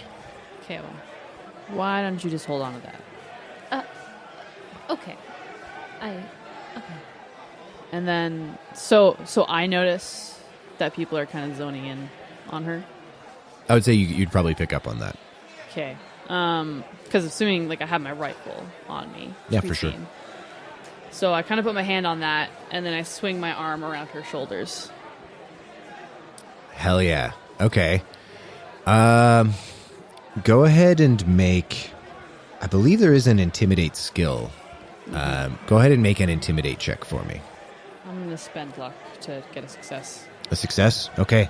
On a success, you You definitely notice the people who were watching Juno definitely kind of like, you see the eyes like flick to the rifle and just like kind of flick up to you, and there's this immediate measure taken, and then the interest just switches. One person you can see kind of is like focused on the two of you. What mask is Glade wearing at this point? Butterfly. Butterfly mask, okay. And you can just see their head kind of tilt, and they scurry off into the shadow. Okay, I take my arm off her. Don't get too excited. That was, quite comforting. But you do still scare me. Good. Okay. What are Du Bois doing as you guys are trundling along? Well, I have my things in my bag. Doug certainly doesn't have a bag, so I hope he's got his own bundled up similar to Juno. I take measure of Piotr and see that he has his vac suit wrapped around his square dong. Piotr is carrying that book at some length from his body. His eyes are down. His gait is even slower than usual. Oh, God. Quite annoying for everybody else. You mentioned that the local toughs were looking for the weakest member of the party, and that might not be quite accurate because Piotr looks very much the weakest member of the party here, but he also looks like he is just not worth their time. Yeah, he's still kind of covered in shit as well. Like, that's kind of it. There's still a distinctive odor to Doug and Piotr. Doug just does kind of like fall back and just says, "My friend Piotr, what? You seem to kind of freeze up out there in space. What happened there?" Doug, I don't think I can go back out. I mean, I feel like the whole point of this exercise is so that we can go back out there post-haste. I don't like it, Doug. I don't like it at all. And if it's the only way of getting off of this station, then I guess we'll have to. But I don't want to go back out there. As you say that, this part of the Nexus market is kind of dimly lit, and you keep seeing movement just in the corner of your eye, in the shadows, it looks like. Your eyes like flit over, and whenever you look, there's nothing. But it seems like these like vaguely humanoid shapes, and they always seem to be reaching towards you. And you blink and you look, and they're gone. Let's move on, Doug. I don't like it here either. I think someone's trying to rob us or maybe take this book. And I'd like to get rid of it, but I just seems like I can't. Well, all right. And he walks ahead and walks up to Lift. I think Piotr's gone a little bit batshit. I tend to agree, friend. It sounds like he wants to get rid of something, but won't. It's almost like it's precious to him. Indeed. This is step one. I mean, I feel like step two for Piotr is going to be slapping fish against a rock in a cave. His mind is quite aged. Probably in the grey mush period of human existence. Indeed. You remember that thing that Glade just did? You watched her, like, be all alpha and shit? Yeah, that was a power move. That was a power move. I respect it. I'm worried for our aged, decrepit, insane friend, Piotr. Gentlemen, I'm literally 5 feet behind you. Oh, I can hear yes, everything yes. you say. Yes, we know.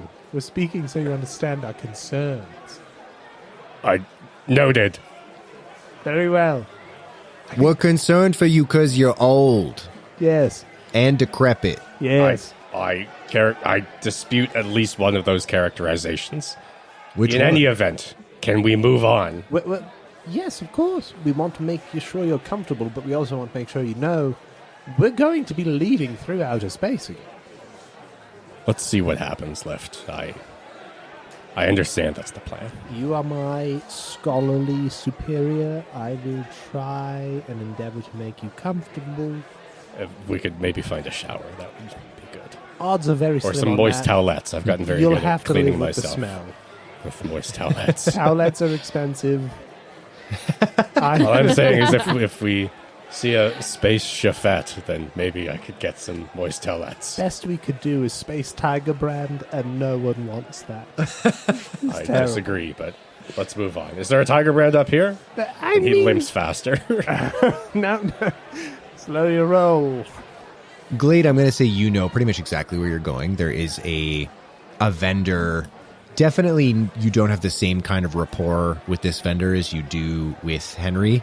He's, the guy who runs this particular shop is just like a lot seedier, but does have oxygen refilling stations and extra bottles for sale. You guys find your way there. He sees you. He says, "Oh yeah, you're the Scotsman's little errand dog, aren't you?" Yeah. Mm-hmm. Just this kind of like spindly, greasy looking dude. Look, Glade just shakes her head. Look, I need oxygen. We all do, man. In tanks. Do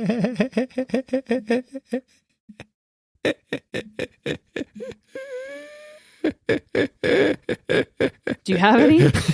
Yeah. Yeah, I'll sell you some oxygen. You got credits? Yeah.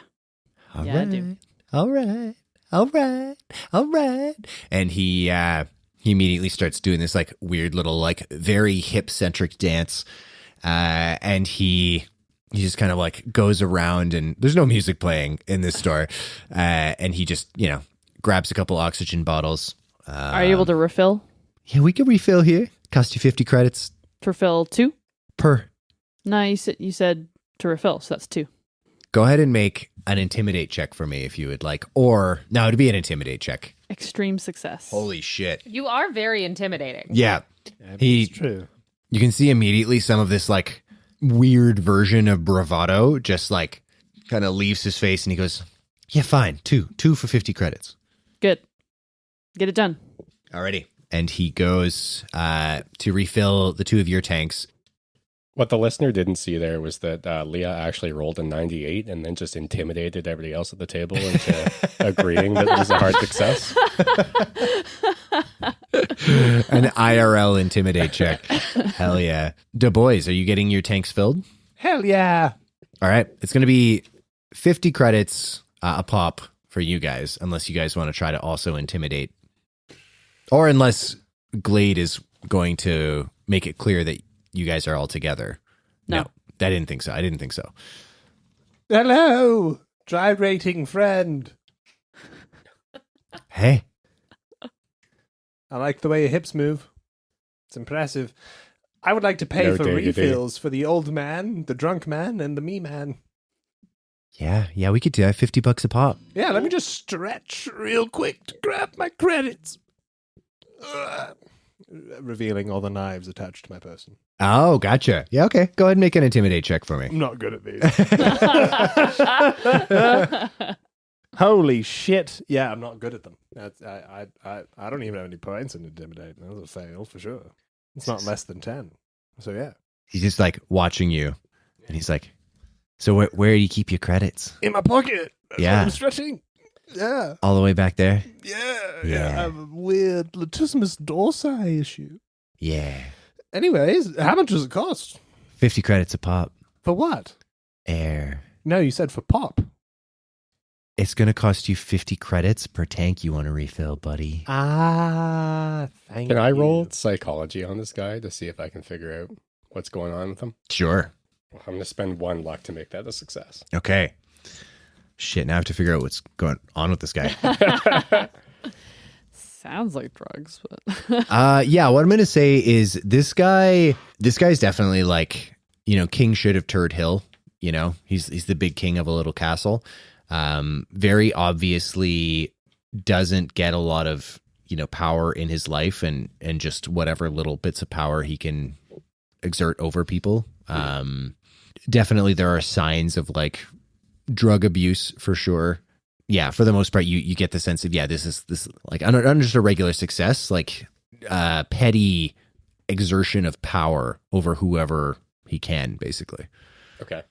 I'd like to go up to him and say, hello. My name's Piotr. I understand that usually it's 50 credits. But I have this book that you might like, and I want to push the Liberum Dementi towards him and open it and indicate towards a page Okay. without looking at it myself. Go ahead and make a power roll for me. Okay. That is a success. A success. Okay. You manage to not look at it. I'm going to make a power roll for this guy. He fails. Oh. All right. Shit. Okay. He looks at it, and you see, as you just open it to a random page, you're not looking, but you see him just kind of like this very like skeptical glance, and his eyes track down to the page, and then his eyes go wide. And all of the blood drains out of his face. So with this like shaking hand, he just goes to touch the book and then can't quite bring himself to. And then he pulls in this breath and he can't remember how to let it go. And he just, with his eyes bulging and not focusing on any one of you, just shakily turns, and you know without having to check that he is turning in the direction of the same star that you were looking at previously. Okay, I shut the book. And he kind of snaps. I said, "What the fuck did you just do to me? What the fuck did you just do to me? What the fuck is that?" So the air. Just refill it. Just refill it. Thank you. And Piotr totters over and starts refilling tanks inexpertly. Okay. He just fully disappears into the back. Haste, Piotr. Haste. Yeah, I'm trying. Could you help? I'm not quite good with these things. Doug, Appreciate it. me, we're refilling tanks right now. No problem. All right, you guys top up your tanks. No problem. I'll go over to Juno. Glade sticks out her hand. Give it up. Oh, do you want money? She wants a high five. You know. I mean, I just don't know what I'm talking about. I don't know what you're talking about, and I won't give it up, even if you ask or try and force me to, and I like it, and I want to learn how to use it so I can be a valuable member to our motley crew. Look, I'll promise to show you how to use it, but until then, please hand it over. What are you going to do about it? Juno immediately realizes what she has just said. Glade's gonna attempt to like kind of sweep the legs from under her and kind of get her to the ground.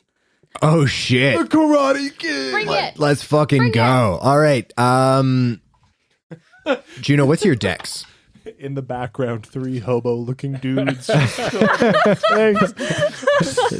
Doug is just like, it's happening. Piotr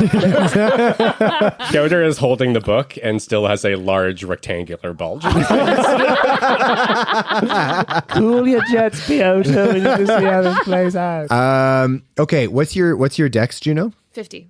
What's your dex? 65. Okay.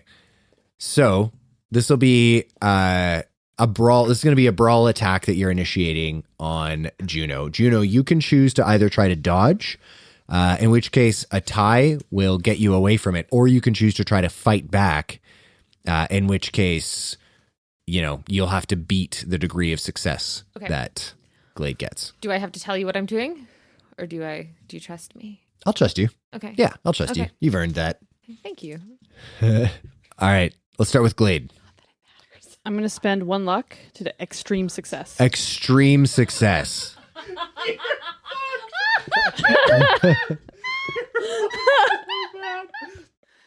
so first of all, I rolled a D10 and then also a D20. We are stone cold sober. Yeah. I am not, for the record.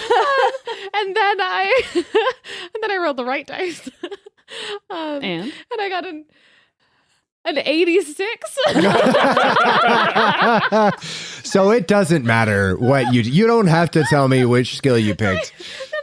I want to describe it. I want to describe By it. all I want to means. describe Of it. course. Juno reaches kind of around to her back and holds her beautiful pearlescent magnum revolver.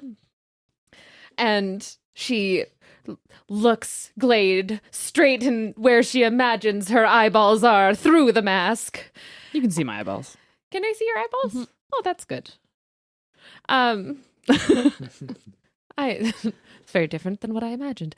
Then she gets ready like she's been told to do by her old mentor to defend herself if something goes bad. And she dips and she dives and then she immediately gets thrown on her ass so fast. And she lies there on the ground, stunned, not quite sure what happened, but knows that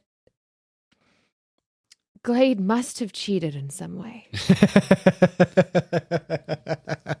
So, I guess it was extreme success. Hell yeah. So basically, kind of sweeping her legs, and as she's falling, flipping her around, and not like forcefully, like shoving her to the ground. Like I'm not trying to hurt her. No.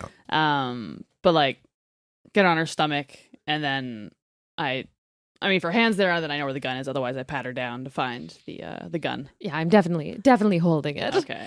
So then Trying to protect rip with all it. of I my- hold her wrist and like rip it out of her hand. Yeah, for sure. Are you, at this point, would Juno be opposing that, like, disarmament? Okay. I am not giving up this gun. That makes sense. Let's do another brawl check. So because you're just basically trying to hold on to it.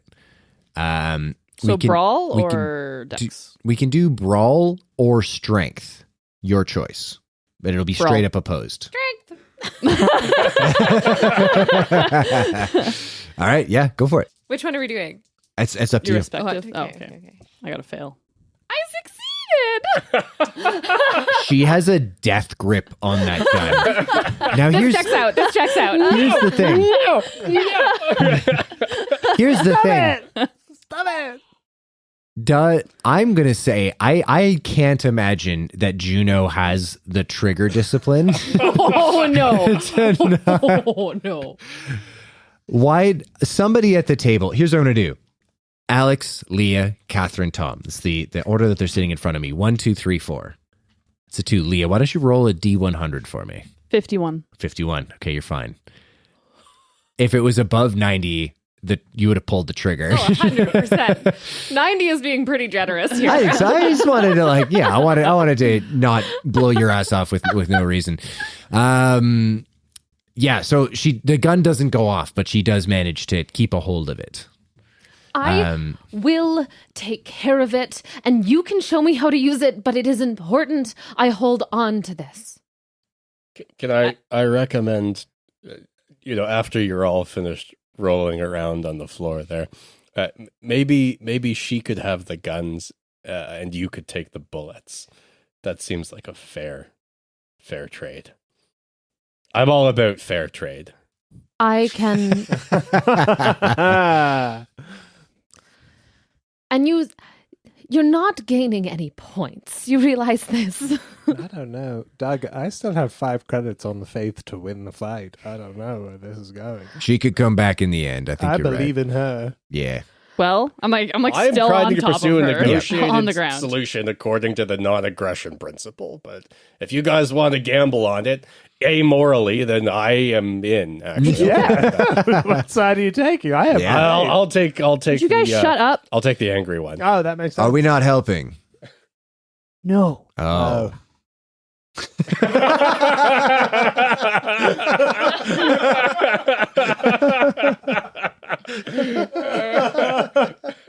Fine. Juno, you can keep your gun if I take out the magazine.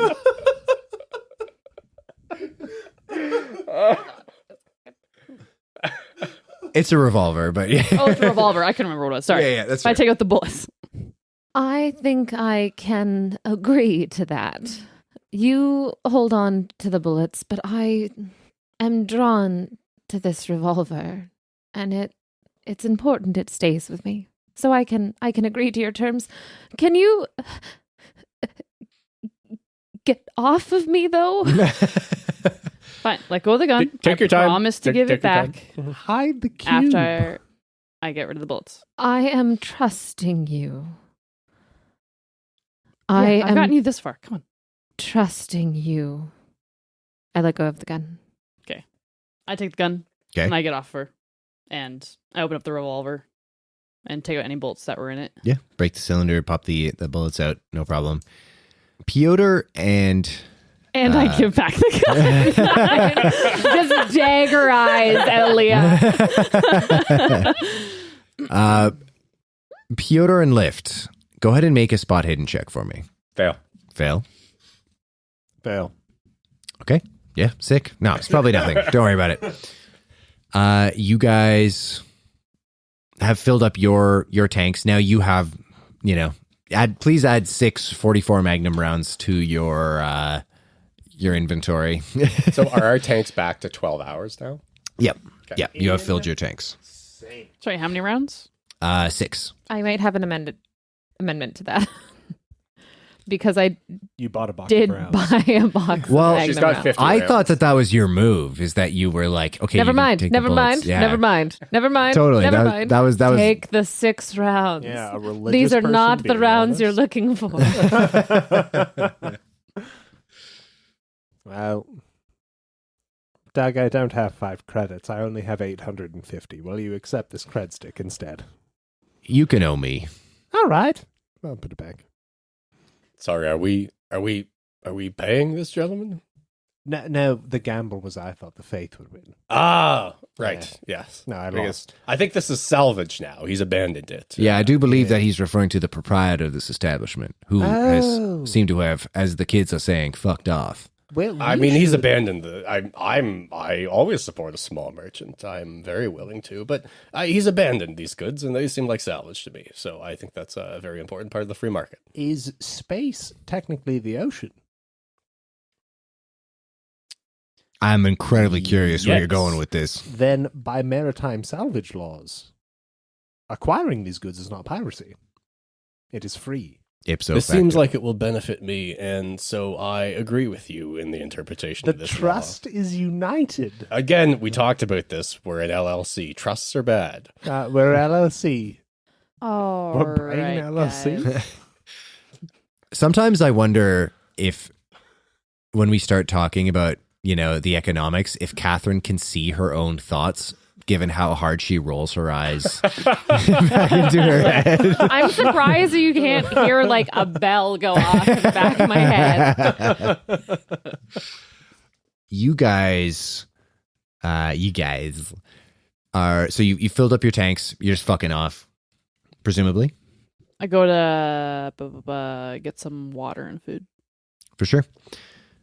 As you guys go to exit the store, you notice that it is suspiciously quiet around. Fuck. And Can I make a listen check please do. to see how suspicious the Same. quietness is? Yeah. Can I Fuck, that's a fail. That's a fail. It's suspicious. It's a bit suspicious. Can I Don't be throw suspicious. some Don't bring these up. muscle memory hand signals to Glade Fail as well. to be quiet and get low? Yeah. Get low, get bow. Bow, bow, bow, bow. Yeah. We're gonna get low in the club. To the window. Whoa! We're idiots. Yeah. Dumb as hell and incredibly white. That's the name of our rap album that It's we weird released. how as part of- beer started with a Y there. That was, Yes, it's been revealed. We're all white. Yes, absolutely. There was no doubt. Call Okay. Cthulhu. Sorry, what was your question? I was too busy. No question. saying I bullshit failed my things. listen, Failed your listen. but I'm going to back up into the store. Okay, gotcha. Lyft is giving you some hand signals, some sort of crazy Reaper bullshit. Yeah, Reaper bullshit. Picture the crocodile Dundee thing. Naruto Yeah. ninja hand symbols. Finger Just tutting. turn around and start running with my hands behind my back. Right. He was saying like get low, crouch, or whatever. Yeah, for sure. Yeah, and I'm like, no shit. You guys all see 4 figures emerge from the shadows, one of whom is wearing a wide-brimmed hat that he takes off, and he kind of holds it to his chest with one hand hidden inside the long trench coat that he's wearing. And he just says, I believe one of you has something that I've been looking for. Does Glade recognize him? He has a scar running from the side of his mouth to his ear. Piotr, you also recognize him. Lift. You Tinder matched with him like 6 months ago. But he never sent you a message. Piotr tries very hard not to look down at the bundled book that's wrapped in a vac suit that he's carrying, and slowly turns to Lift, and with pleading in his eyes, just to Lift, goes, "Well, it looks like he found you, Lift. You better give it to him." You're right. Go ahead. The faith. No, I'm joking. I raise my hand. Yes. Whenever I have something to say, I raise my hand like a good little Labrador or golden retriever. I got a hard success on a sleight of hand check that I did on my own to refill my revolver without people knowing. Hell yeah. Will you accept that? Of course I will. Okay. Yeah, that's fucking awesome. Hell yeah. I shoot him. What the fuck? Holy shit. Whatever happened to de-escalation? Oh my god. This is the Crusades all over again.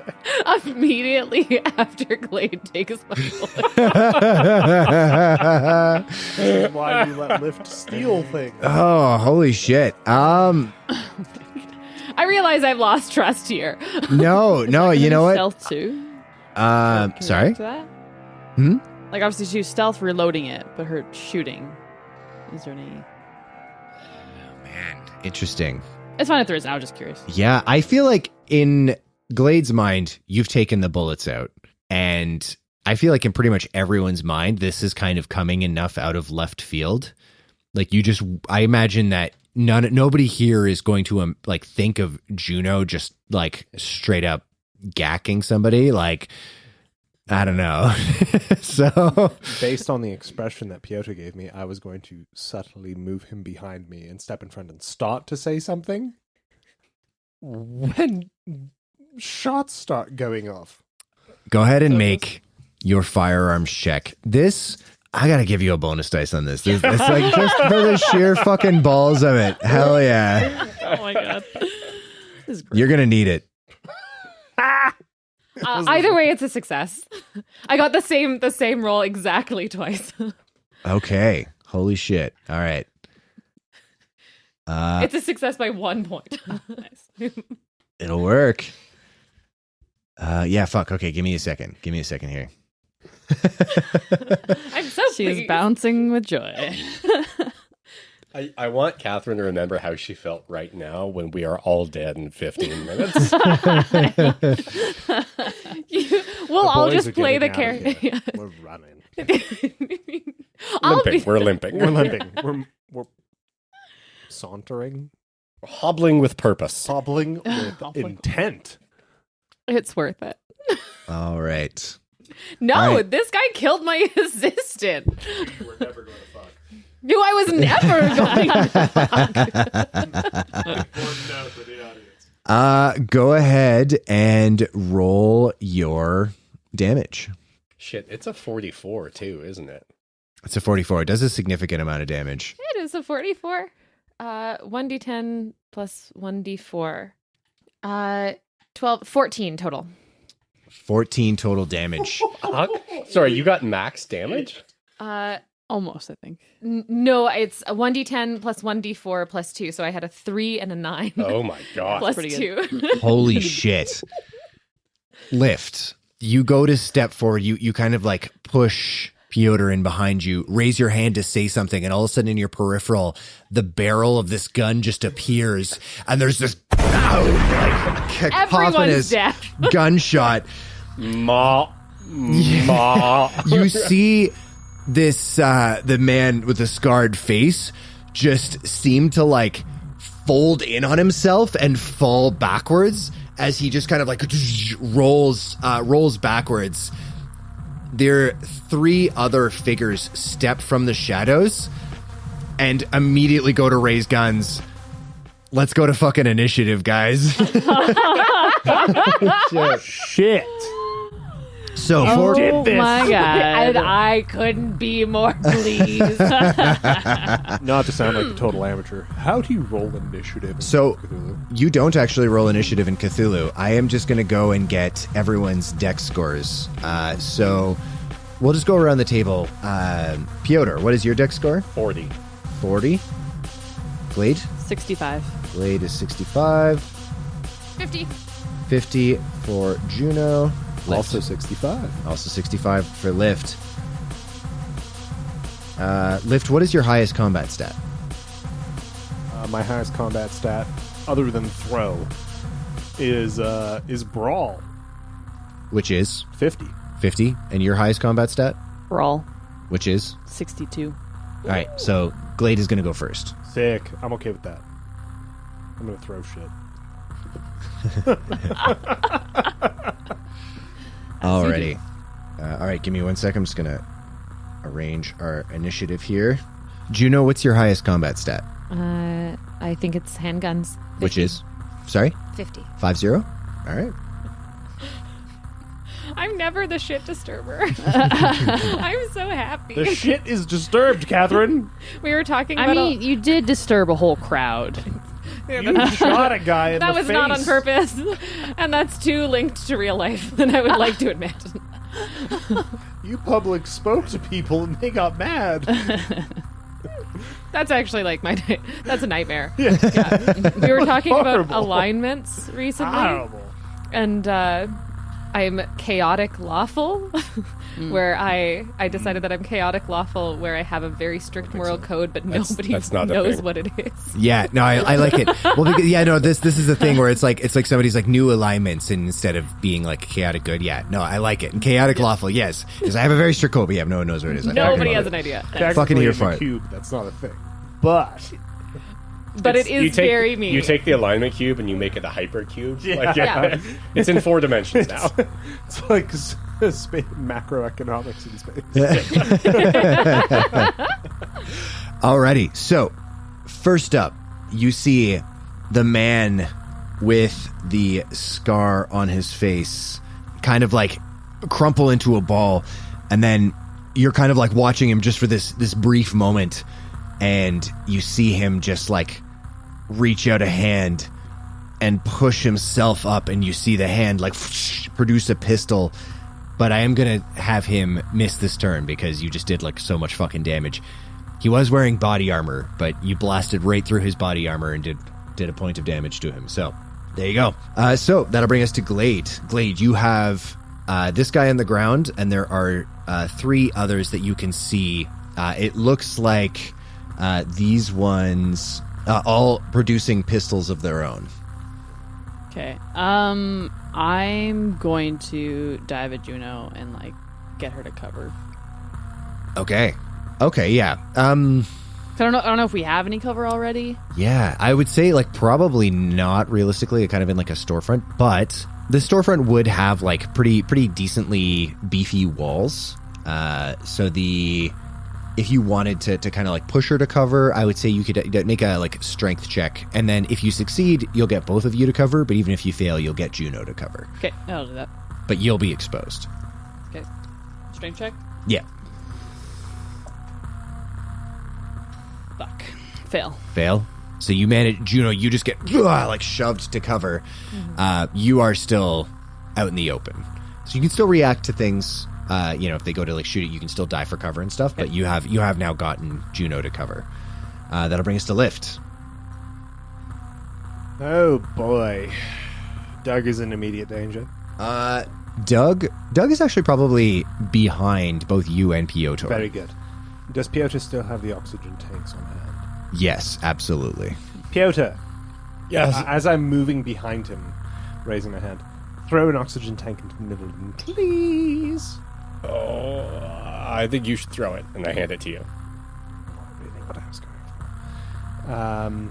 for. Okay, well, okay, fine. Yeah. Are you holding your turn? I'm going to until hold after my I turn until after I see the oxygen tank enter the midst of them. Hell yeah. Okay. Fuck yeah. So you're holding your turn. Okay, no worries. And actually, motherfuckers in that, and they forgot about Doug. Give me 1 second. If Doug is in any immediate danger, my job is to get both Doug and Piotr out of danger. No, I just putting him in the initiative order. I just forgot where he was.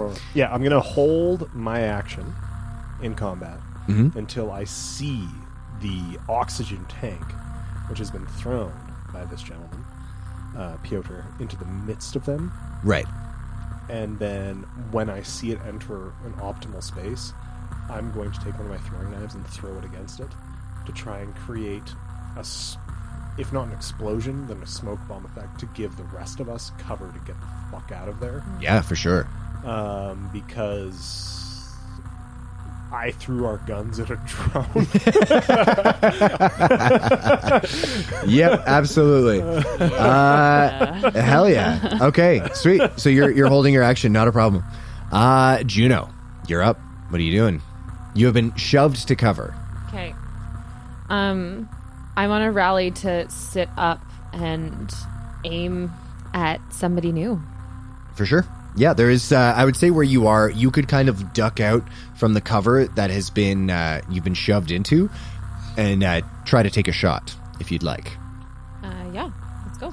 So, before you do that, this guy is going to, the one you're aiming at, is going to, like, see you and his eyes go wide, is going to try to make a dodge check to dive for cover.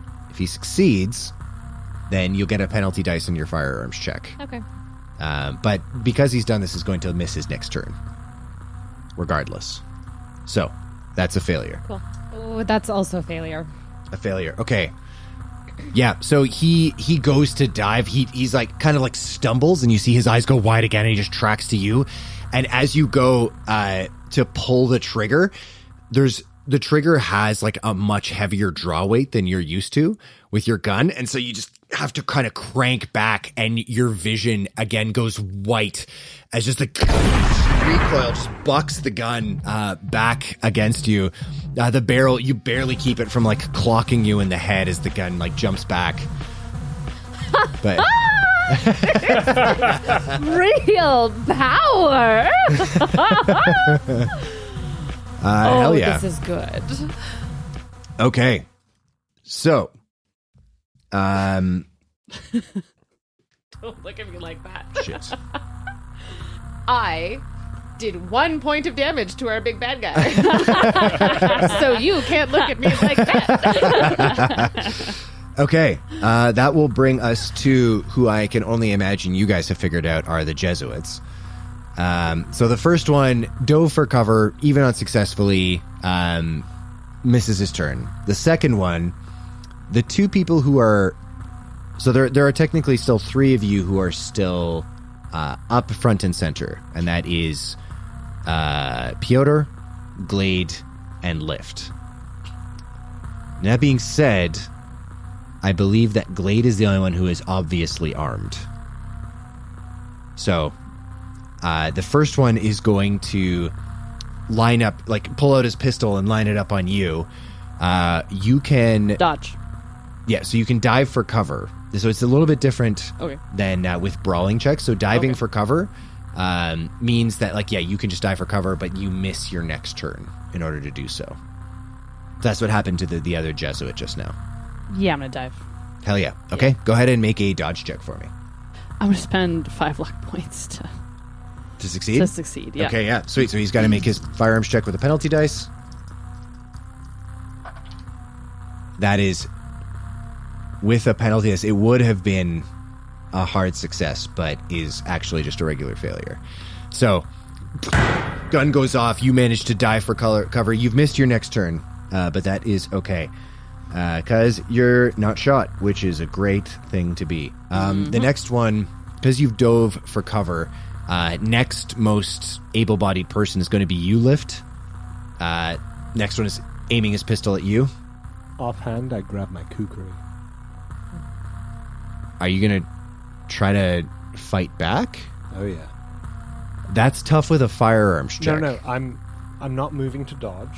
Okay. I'm moving into a position where, on my turn, if the barrel isn't in an optimal position, I can close with the nearest person and take their head off. Could you...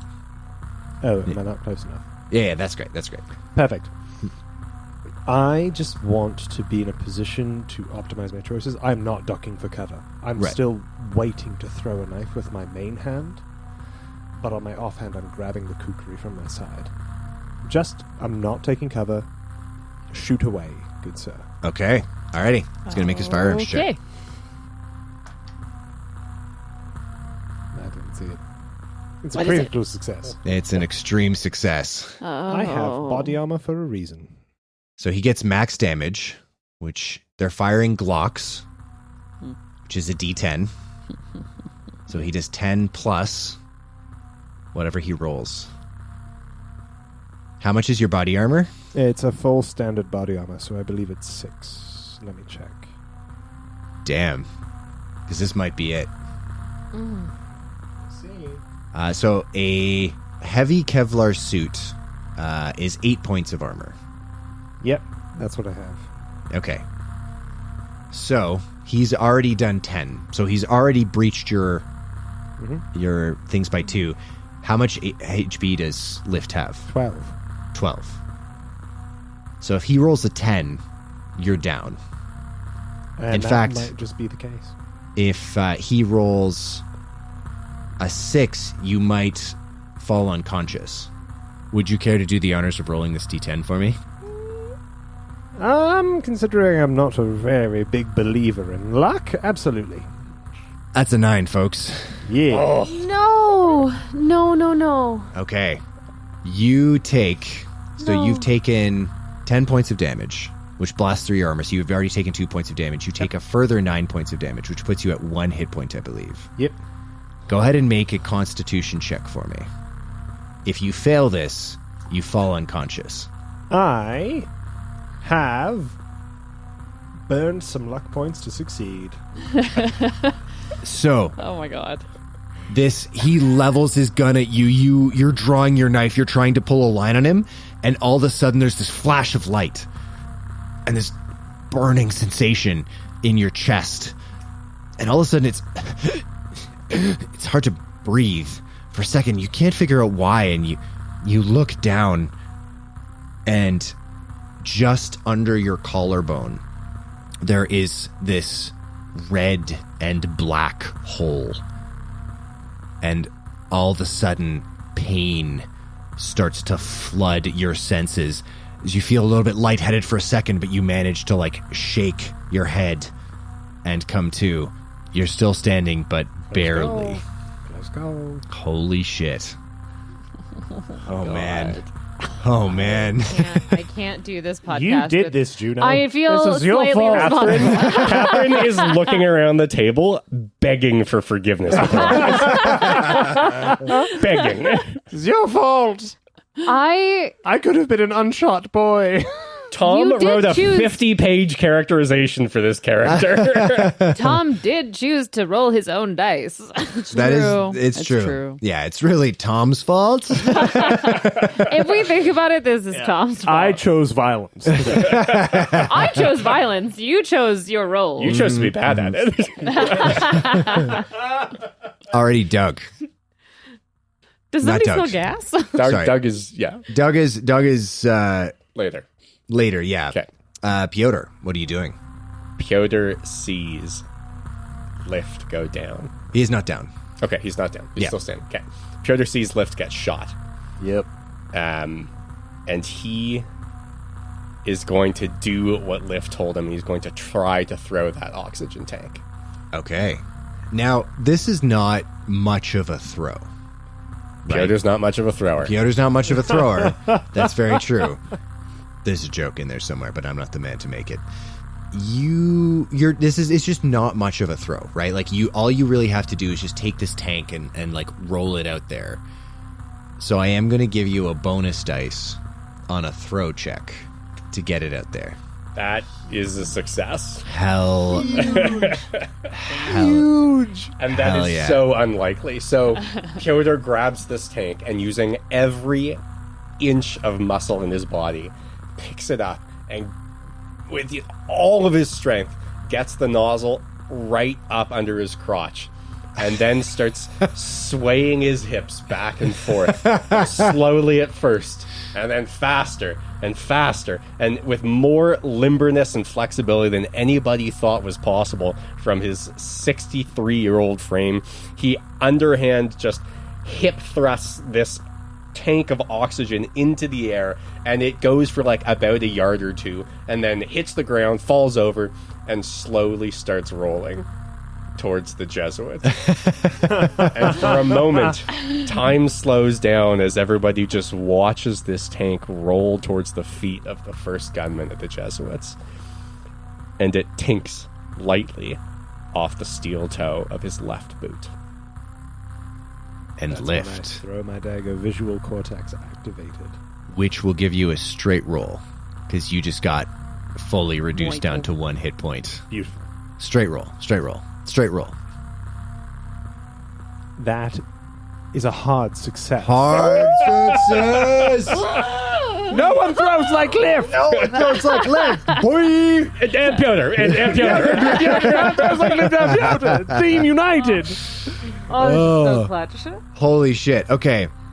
You see the as you're kind of like vision is kind of narrowing, like the edges of your sight are kind of like going dark. And you hear this tink, and you kind of come back to yourself, and you look at the oxygen tank that has just now hit the left boot of this Jesuit. You pull that knife, and then just and it kind of immediately just sticks, and for this breath, you just see the knife stuck in the side of this oxygen tank, and then it starts shaking in like the space of a millisecond. The oxygen tank explodes. I know that's not what happened in real life, but you know what? Fuck you. This is the Nano Reagan podcast. Yeah! The oxygen tank Do it for Nano Reagan! fucking explodes. The drug addict actually filled it up with just hydrogen. All the oxygen was hydrogen. Methane. Holy shit. Yeah, so it explodes. The first, that Jesuit's just immediately, encased in shrapnel, and you see him just drop. Like, that Jesuit is out of the fight completely. Doug doesn't have a gun, because it was thrown into space. I threw it at her thing. Yes. And it worked. The other, actually, can I get... Who all is still standing? Because Glade, did you dove for cover, right? Yeah, I dove for cover. You dove for cover. Piotr, you haven't gone yet. I did. I threw the tank. You did. Yes, right. You did. Can I get Lift and Piotr make con checks with a bonus dice for me? Because you kind of knew it was coming here. No, that's bad. No, it's bad. That's bad. It's That still a looks hard really good. success. It's really bad. A hard success? Hard success. Okay, hell yeah. Hard success. Hard success. Fuck yeah. These are Connie boys. So Doug is just gonna go cower in the corner. You two, as it explodes, manage to avoid being stunned by the explosion. The other Jesuits, they are also, that's a fail. That's a success. And that's a fail. So, yeah, one is just out of the fight. The two other Jesuits seem totally fucked up. The man with the scar on his face is shielded himself from this explosion, and you can see him start to bring himself to his feet, and there is a malice in his eyes as For the woman who shot him. he kind of brings himself to his feet, and this pistol just appears, but he doesn't fire. He takes a position, a firing position. If you had to guess mechanically, it would be that he's holding an action, and then he just cocks his head, and from behind him, this shriveled-looking man just steps out, and then his eyes roll into the back of his head, and I need everyone here to make a power check for me. Okay. I fail. Fail? Yeah. I succeed. Succeed? Oh! That's a 100, folks. Leo rolled a 100. Holy shit. Actually, sorry, I forgot to mention, Juno, you get a bonus dice on this. Because it's Saul. Piotr has a hard success. Hard success. Still fail. Still fail. Okay. But just a regular failure. I didn't roll a 100. Okay. Oh my god, I don't think I've ever rolled a 100. That's brutal. The rest of you are fine. Except for Juno, you immediately feel this, like, pressure building in your mind, and you feel your body just go limp in this very queasy, nauseating sense. Immediately, as your vision starts to dim and blacken at the corner, it seems like you can almost see this black spectral hands just like reaching for you. And in this sleep paralysis type of way, you cannot move. You cannot run. And they're reaching for you. And you know more than anything, you want to get away from them, but you can't. Mm-hmm. And that's bad. Mm-hmm. But yeah, Glade. That seems bad. But Glade. Yes. You have unlimbered your rifle, and this explosion went off as you dove for cover, and you're counting shots, and you are holding in your head with just the discipline of many, many, many gunfights that Glade has been in, where each shooter is, so that when you pop out from cover, you can make your shots count. And there's this big explosion, and you hear this scuffle of movement, and then everything goes quiet. And from behind you, you start hearing a very wet noise. This very wet crunching. And time seems to slow down, and as you focus on it a little bit more, it's chewing. That's what you're hearing. And as you turn very slowly to look behind you, you see, first kind of slowly coming into your vision, is a pair of legs in blue coveralls with work boots on, covered in grease. And there's blood everywhere on the floor. And all of a sudden, the smell of grease and of tools and of metal of your father's workshop hits your nose, hits the back of your nose. And there's this distant echo in your mind of the thuds of impact that you remember hearing as your father was killed. And as you keep turning, there's this little boy knelt beside the corpse of your father. Up to his elbows are covered in red gore, and you can see him hunched over, shoveling the entrails of your father into his mouth. Even from this angle, the deep black bruises on the side of his neck becoming apparent as he has been strangled. And he stops, and he looks up sharply at you, and his eyes go wide with fear as he makes direct eye contact, and he says, "Glade, I'm sorry." And he holds up these steaming entrails, and he says, "I'm ready to share now." Oh my god. "I'm ready to share now." And that's where we'll end tonight's episode. Fuck. Thanks for making it this far. This podcast is edited, mixed, and mastered by me, Brian Gashgarian. All the music in the podcast is composed by me. Special thanks to Carlin, as always, for her voiceover work, and to Alex, Leah, Tom, and Catherine for lending me their talent for this. You can find us on Insta, TikTok, and Twitch at The Stars Aren't Alright, or on Twitter at TSAA Podcast. As a reward for making it to the end, I would like to remind you that bees can recognize human faces. Most of all, thanks to you for listening, and we'll see you next time. Oh no. Or nor. This is terrible. Anyways, we here at the Stars Aren't Alright are looking for potential sponsors. And so if you'd like this type of fine content to be representing your brand,